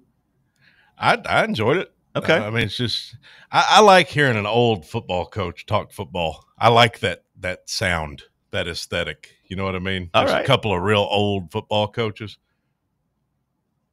I like the way that sounds in my ears. Yeah, when that kid broke his ankle, we told him to wrap it up and quit being a you-know-what and get back out there. Yeah, Bubba, does that tickle the itch you needed? Yeah. There you go. That's Bubba, you could just do that every now and then. Make Cody happy. I'll make you run bear crawls till you puke out both ends. Bear crawls are the worst. I remember doing bear crawls. That's a workout. You want a damn full body workout, the damn bear crawls. Is that what you and Bear do after dinner? Don't laugh at that, Bubba. Don't give him the satisfaction of that wasn't funny. Well, is it? Is that what you guys do after dinner? The implication.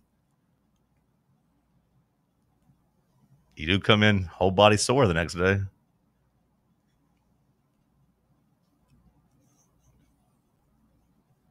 You're really weird. Let's go to break. It's Talk Sports on Fan Run Radio. For the fans, by the fans, this is Fan Run Radio, Knoxville. With over 60 years of experience in the industry, Merritt Garage Doors has a wealth of expertise in commercial overhead doors in the East Tennessee area. Merritt offers a wide range of door styles like sectionals, rolling steel, high-speed, and sheet doors. They also supply and install a wide range of dock equipment. If your business is in need of overhead doors, no matter the type, look no further than Merritt Garage Door, Knoxville's best and most trusted overhead door company. Contact them anytime for a free estimate at 865-933-5319 or online at merrittgaragedoor.com. Hey, Vols fans, Cody Brown here. I grew up right here in Tennessee and know what it means when someone says, I've got your back. That's why you can trust Farm Bureau Insurance of Tennessee. Whether it's your home, your vehicle, your family's future, or the business you built from the ground up, we will show up for all of your insurance needs. We are Tennesseans who understand what matters, which is doing right by you. Insurance is not all about just paperwork and policies, but it's about the people we insure every day. So if you want insurance that hits home, give me a call at 865-992-3871. Go Vols. Located in Knoxville's historic Old City, Barley's offers great food, live music, the best draft beer selection in town, and now your new favorite place to watch sports. Their indoor projector is perfect for any weather, and they've revamped their upstairs area with more TVs to take in all of the action. Their menu features hand-battered chicken tenders, juicy burgers, fresh salads, and the tastiest pizza in Knoxville. You can enjoy their happy hour drink specials daily from open until 6 p.m. Barley's Tap Room and Pizzeria. It's football time in Tennessee, so crack open a cold beer that doesn't fumble the flavor. Garage Beer is 100% beer-flavored beer. No gimmicks, just cold beer. Built for bonfires, backyards, and beating Bama. Garage Beer is proud to be brewed right here in the Volunteer State. So pick up a 12-pack today and look for the drive celebrating Football Fridays at select Garage Beer headquarters around town this fall. American-owned, Tennessee-brewed Garage Beer. 100% beer-flavored beer. Yee-haw! I've been hooting and hollering ever since I started betting with the VIP Play app. VIP Play has more than 200 leagues, every bet type you can imagine. Live betting and live hosts, all with 24/7 support from real live people when you need them. Start betting better with the VIP Play app today. Don't be a better, be a better with VIP Play today. Download VIP Play today or head to VIPPlayApp.com. Make sure you use the promo code FANRUN to take advantage of their welcome bonus and so they know that we sent you. Gambling problem? Call 1-800-88-99789. Must be 21 or older and located in Tennessee to bet. A brand built in Tennessee and born from the love of the game. Inward Half revolutionizes golfing comfort. Crafted by a former pro and dedicated enthusiast just like you, our luxury performance wear guarantees you stay cool and comfortable through every swing and every day. We're not just a brand. We've set out to create a lifestyle for those who understand that impeccable style and premium performance are a hole-in-one. Enjoy the walk-in with Inward Half.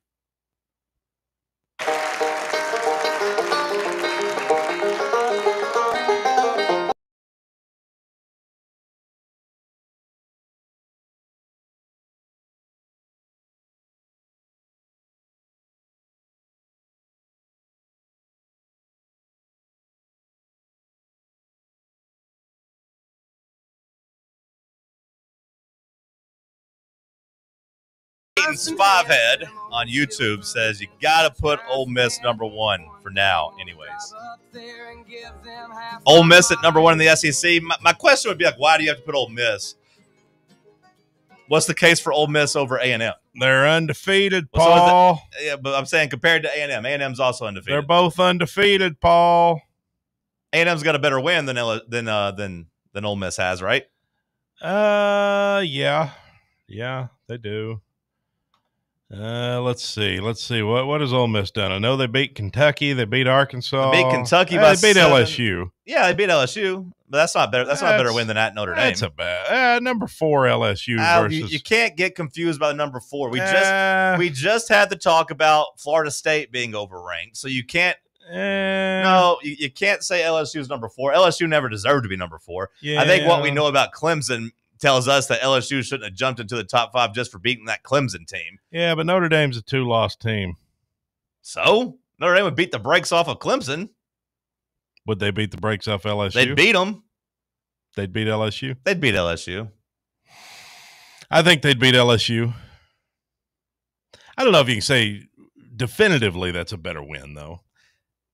Yes, I can. One's at home, one's on the road. Winning at Notre Dame is better than winning at home against LSU. Definitively? I think it's definitive. Sam, weigh in here to break the tie. That LSU team's just not that good. I personally don't think the LSU team is very good either. But I agree with that. Do you? Then why are you arguing? Well, because I'm trying to make sure we're I want to get to the bottom of it. Okay. I mean, to me, like, hey, LSU 7-point win over Kentucky. Arkansas fumbled basically in the last with a chance to go win that football game against Ole Miss. Did they only beat them by 5 or whatever it was? They beat them by 6. 6. Well, that Kentucky game was before Trinidad Chambliss. It was. Made his emergence. It was. I don't know. Do you give credit for emergence? I feel like we might be overrating Chambliss a little bit. Well, yeah, that's what we do. Yeah, I feel like we're overrating him a little bit. I mean, Ole Miss got 3 conference wins. Just on paper, they got 3 conference wins. Not all conference wins are created equally. I know 2 of them are Kentucky and Arkansas, but they beat the 2 worst teams in the conference. Debatably, but do you get credit for beating a team where they're ranked? Like beating number 4? Not with me. Okay. It depends. Sam, Bubba, with you, do you get a credit? I mean, Ole Miss has a top 5 win. To me, context matters. I won't say yes or no. I won't say yes or no because, like, if I thought LSU was a top 5 team at the time, then they get injured and they end up the season unranked, I still give that team credit for being a top 5 team that was healthy. Is that fair? Like when Alabama dismantled DeAndre Francois and that Florida State team at the beginning of the year when Florida State was in the top 5, I looked at that as a really impressive win. Then that Florida State team fell apart because he got hurt, and that Florida State team went, I think, like 6-6. And people are like, oh, it wasn't that impressive of a win. I disagree. I thought it was an impressive win at the time. So, like, if LSU was legitimately good and got hurt or something or fell apart, I would give them credit for beating a good LSU team. But I'm not giving them credit for what I find to be, and would have told you at the time, fraudulent rankings. Like, Clemson shouldn't have been number 4, but you damn sure shouldn't have put LSU at number 4 just for beating that Clemson team. Well, this is why, as many people point out all the time, the preseason polls suck, and they're stupid, and we should do away with them. Because certain teams get inflated for things that maybe are not all that great by the time the season's over with, Yeah. So beating number 4 LSU, I mean, I think I agree. Yeah. I was the first person to ever make that argument back in 2015. The first person ever? Yeah, about the preseason polls. You sure? I'm pretty sure. You think you're the first person ever to make that argument? I'm pretty sure. I'm pretty sure. Hey, while we're on the topic of LSU, did you see this about Kyron Lacey? Well, I mean, I saw that the footage basically showed that he was a minute behind the wreck. Yeah, like this guy was charged, like he's to go to prison over this wreck, right? Yeah, no, I mean it's pretty gross. And his car was over 72 yards behind the fatal accident. Yeah, no, but it's pretty gross. Based on a video released when he killed himself, everyone thought it was the grief and the guilt that like overweighed, and like knowing that he did something to somebody and knowing he was going to go to prison for it. People said that was the reason why. It turns out it was the helplessness of like getting accused and charged for something that you didn't do. And then there's more stuff with like the cops and like falsifying witness testimony, and apparently like I saw somebody talking about how like they're looking for his chain because like his chain's been was taken off of him when they found him dead. There's a whole bunch of nasty stuff coming out of that. I had forgotten that he killed himself. Just now? Yeah. Yeah, I thought that's what makes it even more tragic. Yeah, and like it's kind of crazy. I mean, it's good, and like you hate to say it, but it's going to be great publicity, and like his lawyer is going to gain a lot of positive attention from this. But his lawyer, basically, after he took his own life, his lawyer's like, "Hey, I'm not done fighting this fight for you. Like, the truth's gonna come out," and did his part to make sure the video kept fighting to get that video and to have it come out and to basically clear his name. Like, jeez, that's good lawyering, and it's like the right thing to do. But yeah, like it doesn't. I mean, that's actually probably the story of the weekend. I mean, forget the Sanchez stuff. I mean, that's pretty crazy that he was going to go to prison for that. Yeah, he didn't even. I mean, the video shows it. He's 72 yards behind where the accident occurred, and then he killed himself. I mean, that's wild. Nope, that's about as tragic as it gets. Damn. It's about as tragic as it gets. Yeah. Well, anyway, so LSU maybe a little overrated. I think I agree with that. Although I don't know the eye test. Like, what do you think? A&M or Ole Miss? I mean, the eye test tells me neither one of them are the best team in the SEC, which is why I don't have them. Neither one of them at number one. But I do think if you're just going straight resume, straight like who's undefeated, who's looked the best, if you're trying to do all that together, then I just don't understand how you would rank Ole Miss ahead of A&M. Well, Ole Miss got a big one this week against Washington State. Yeah, kind of a weird one-off there. But I mean, if you're Washington State, you can't be picky. You just got to play any power schools and try to set these games up any way you can. Weird spot for that one to be in. So Ole Miss should get to 6-0, and then they go to Georgia, and then they go to Oklahoma. Are we just overthinking it, and it's just still Georgia, and they just can't beat Alabama? Very possible, Sam. Very possible. That's why I'm asking, because like I do think you can make that. I do think you can make that case, and yeah, you just have to put the caveat though, like, hey, you just can't beat Alabama, can beat everybody else. They look pretty dominant over Kentucky, but I mean it's Kentucky, so I don't know if it's Georgia. I don't know. Their defense maybe not as good as it typically is, but it probably is Georgia. I mean that probably is the answer. Do you have a lot of confidence in that team, though, Sam? That Georgia team? Because that schedule, I mean, like they do have a couple tests left. Pretty manageable schedule for Georgia. You think so? Yeah. I was gonna say, I mean, I guess when you quit thinking Texas is good, maybe their biggest games are at home too. Like Ole Miss and Texas are both at home for them. Well, compared to some of the gauntlets that other SEC teams have left, yeah. I mean, for Georgia to have already gotten Tennessee and Alabama out of the way, yeah, like it becomes pretty manageable. I guess that's fair. I was still thinking of Florida and Texas as kind of tests, but in terms of pecking order in the SEC, those are bottom half teams. Texas might be cheeks. Just keeping it a buck. They ass. Maybe. At Auburn, I mean, somewhat tricky, but Georgia will win that. And then, yeah, Ole Miss at home. Have you seen the line, though, this weekend? For Georgia? Auburn? No. Yeah, Georgia-Auburn. What do you think it would be? I mean, I would say Georgia by at least minus like 7.5. Sam, Bubba, you seen it? I already saw it, yeah. 3.5. Yeah. Okay. I mean, Jordan Hare's not an easy place to play. Yeah, and I mean the Auburn offense is absolutely abysmal, but their defense is pretty nice. I'm not even going to make fun of Cody for being 4 points off, a couple of days after saying he was so good at it and should move to Vegas and be a handicapper, because I do think that line surprised me too, seeing it at 3.5. Now, like you said, the defense is good. But like really, like we don't think Georgia's just going to go in there and handle just that, murder Jackson Arnold. Yeah, like I mean, just handle a one-dimensional like offense and just choke them out. Like if Georgia is what we're saying, Sam, and that's kind of why I brought it up. Like if they are the number one team, like they're supposed to go into Auburn and even at night choke out that offense that isn't very good. Both Auburn's losses are close losses on the road. I mean, somewhat close. Like if you look at the score, it's close, but like Sam was saying earlier, context of the game, I mean, really they got dominated by A&M. Yeah, and they were up in the fourth quarter against Oklahoma. So like I don't think Auburn's necessarily like a bad team by any means, but I don't believe in Auburn. Like I think Georgia should cover that. I mean, if I can get Georgia minus 3.5, I think I'd take that.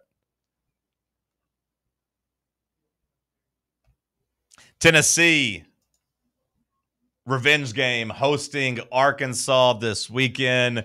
Tennessee, I thought a lot of times I hate the bye week, but honestly, for this iteration of this team, I thought it came at the perfect time. You get a big road win, you get to reset, and then hopefully get healthy. David Hobbs, people expect him to be back. David Sanders, I expect him to be in the starting offensive line. And then the big question is going to be, what about Jermod?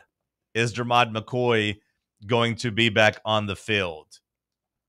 Josh Heupel is going to address the media today.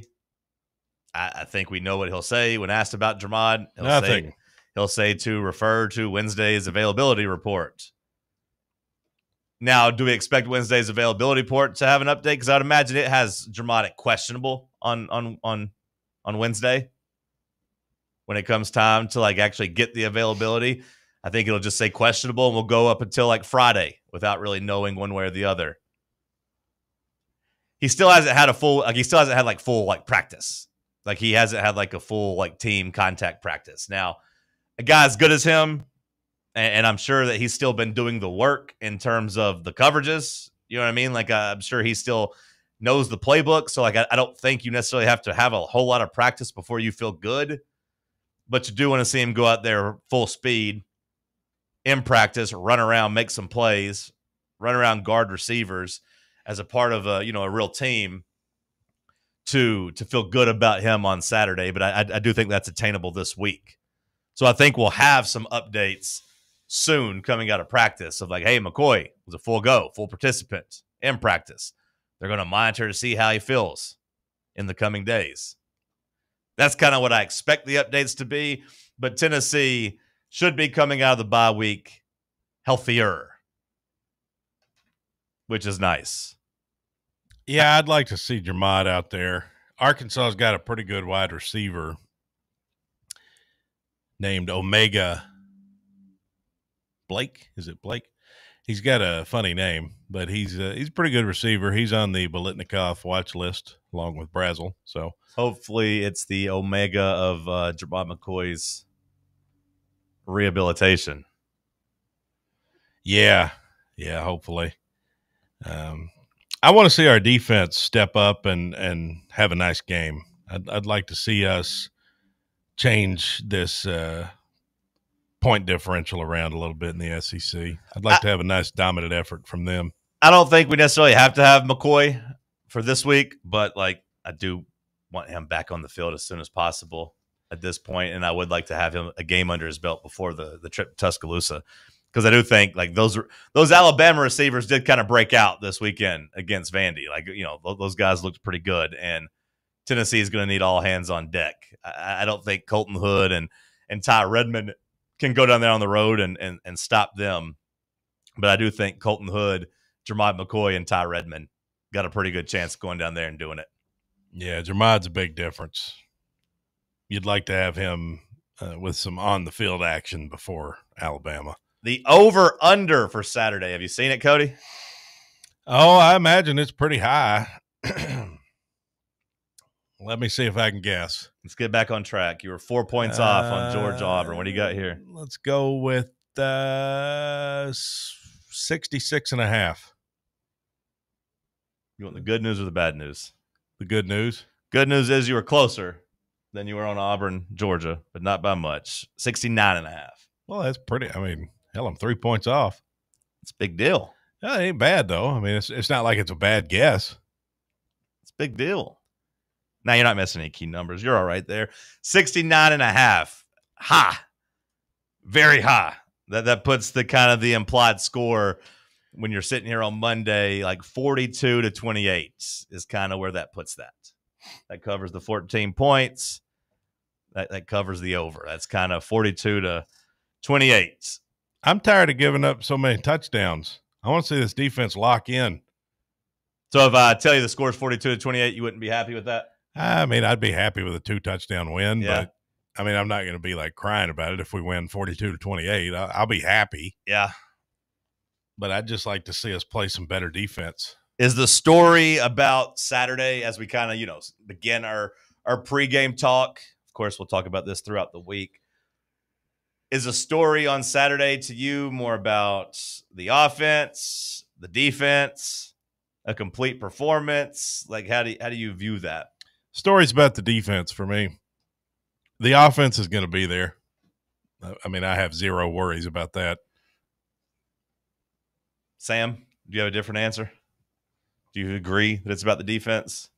Yeah, I mean, I do think it's about the defense ultimately, and your offense is competing at a level where, you can go out there and win big-time SEC games and find yourself in the thick of it against the top teams in the country. I think it's just more, can you get one or two more stops a game type of thing, and hopefully getting Hobbs and McCoy back will kind of be the thing that can get you to that point. Now, Cody said over there last week and told me, though, he's like, well, John, if you take the defense's 2 touchdowns away and only scored 20 points in regulation. I just said people were saying that. Some people Which were. by proxy was you saying it. But well, anyway, no, I was just saying what they said. Like, when I've seen what Arkansas's defense is, like, to me, this is a game that Tennessee needs to score more than even the 42 points you're projected in. Like, I think this is a game.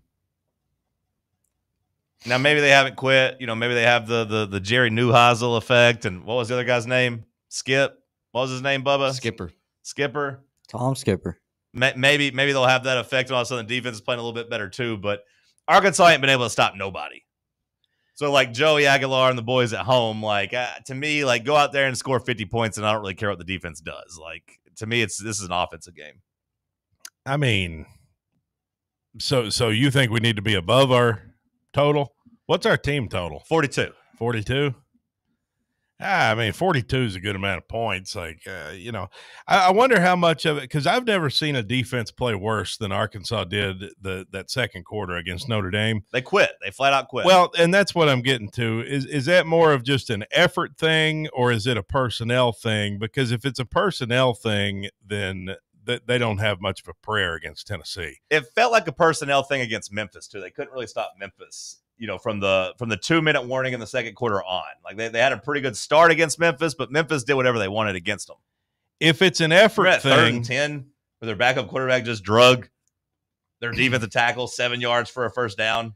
Like, Arkansas would have gotten the ball back and probably won that game, but instead, like, their defense just couldn't bring the backup quarterback down. Well, if you look at it as more of an effort thing, then I think Bobby Petrino will have them ready to play. But if it's a personnel thing, and, Tennessee's offense is pretty damn lethal. It's going to be hard for them to stop us. I mean, we got a better offense than Notre Dame, right? I think it's the dreaded both. Yeah.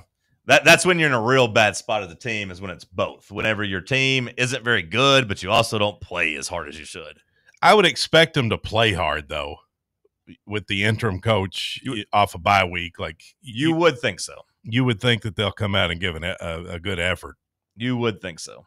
So, but I expected them to try to play hard against Notre Dame for a big home win, and they had, just abysmal effort. Now, maybe they just hated Sam Pittman, but that would surprise me if they just hated Sam Pittman. I don't think they hate Sam, but I don't know why they it had gotten so stagnant, Sometimes it just gets stagnant.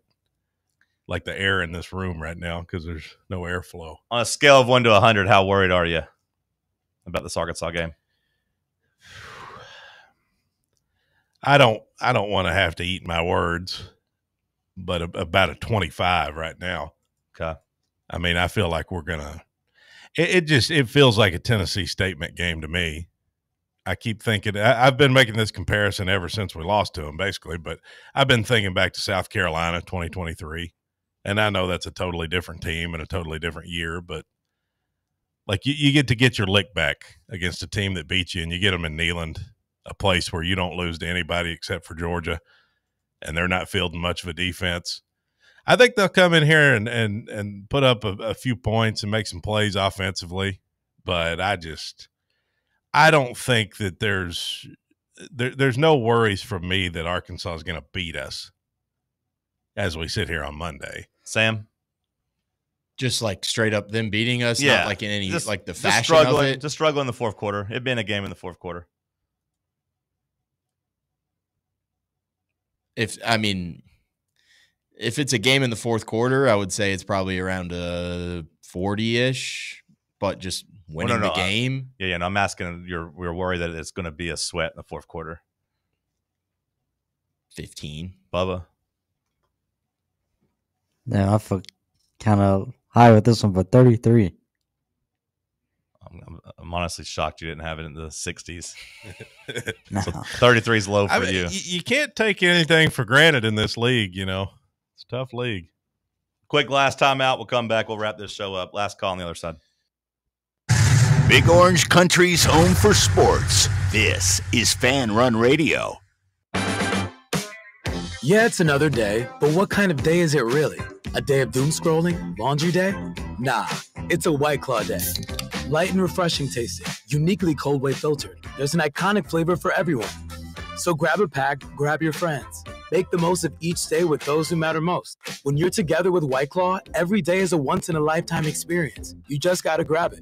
White Claw. Grab life by the claw. Please drink responsibly. Hard seltzer with flavors. White Claw Seltzer Works, Chicago, Illinois. At Knoxville Insurance Group, they understand the challenges many consumers face when searching for insurance coverage. That's why whether it's for you, your family, or your business, they create a coverage plan specifically for your unique needs. Knoxville Insurance Group is an independent firm, which means they aren't beholden to just one insurance company.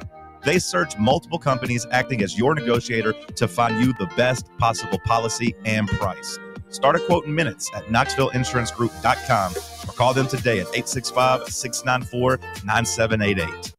Got a flat tire? Strange noise under the hood? Don't stress. Roll into Matlock Tire and Auto Service. From oil changes and brake repairs to brand new tires, Matlock's certified techs do it all.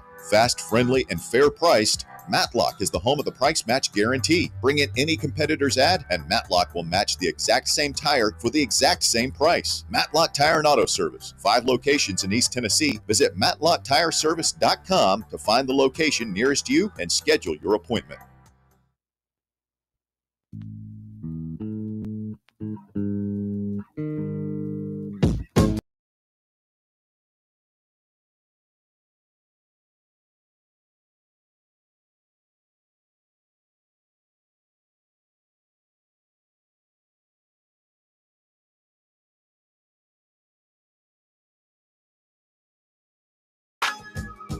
Last call here on the program. All right, Bubba, what did we miss so far today?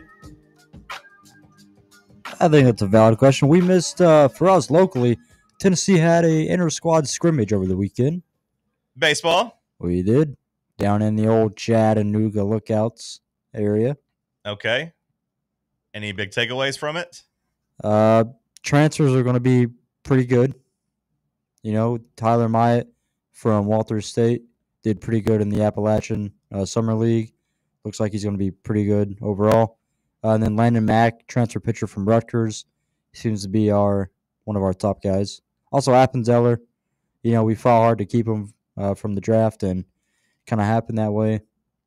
So he'll be pretty good as a freshman, we hope. I got to say, it's hard for me to get into baseball mode. I'm looking forward to the Dodgers tonight. Okay, that's fair. Sam, you you care about this inter-squad scrimmage? Like, I appreciate it. I know it's necessary, but wait, let me know in January. I like it. I like seeing the new guys that pop, getting excited for the new team. I think this year's team is going to be really fun too. Will any of the big takeaways from the scrimmages stand out to you? The fact that Tony Vitello said he hasn't had any direct contact with MLB teams. So, like I said, this whole thing was a complete sham, just built for the bye week. Got us through it. Now, you're smart enough, Sam, to know that no direct contact doesn't mean that, that hasn't been reached out to his agent to gauge interest. The fact that he said no direct contact actually makes me think it's more of a thing. No. Because if it was just no contact, I'd be like, no, I haven't talked to him. There's no interest. He didn't say that. He's like, no direct contact. That's like Danny White trying to be like, we didn't technically offer Tony Elliott the job. We never put a contract in front of him. Now, I asked him if he wanted it. But he said no, and so I didn't officially offer it to him, but come on. He ain't leaving. I don't think he's leaving either. And I was told by one of my good sources that it's pretty much dead, that like they've moved on and Tony's sticking around. Apparently the Giants have moved on and they've started like looking at different catchers. They want a catcher. They've looked at a couple people. Bubba, what else? This one kind of confused me a little bit here, but so Nevada's Supreme Court has unanimously rejected the NFL's attempt to block John Gruden's lawsuit. I forgot what his lawsuit was.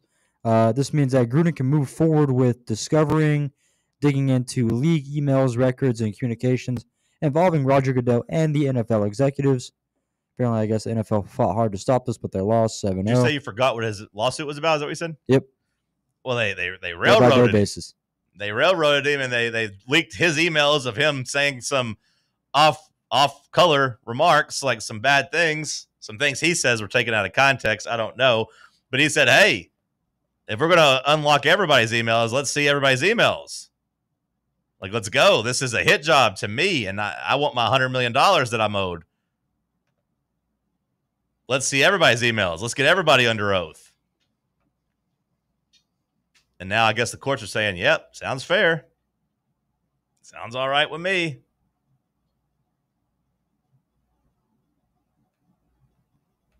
Think Gruden's going to coach again, like in the next 2 years, if you had to pick? I doubt it. He's washed. I don't know if he's washed. No. I just, when I look at quarterback play across the country, both at the college level and the NFL, I just think we give Gruden credit for being a pretty good quarterback mind. I think we need more quarterback minds, not less. You know what I mean?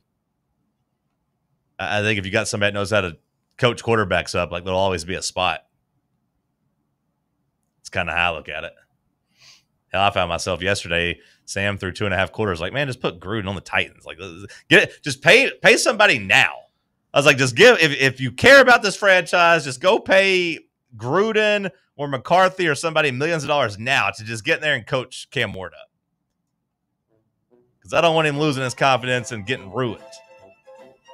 Speaking of getting ruined, for Cody, Greta Thunberg in an Israeli prison. Okay. Is that real? That's what a couple of popcorn accounts are saying, so I'm going to believe it is real. Well, we'll find out. Bubba's got about a 50-50 hit rate on his news about whether or not it's even real, so we'll see. Last week, somebody said he gave us something from like 4 months ago. Okay, that'll do it for us. The Tony Basilio Show coming up next. The Playbook with William Pattison. The Drive with Russell Smith. Stay locked in on Fan Run Radio.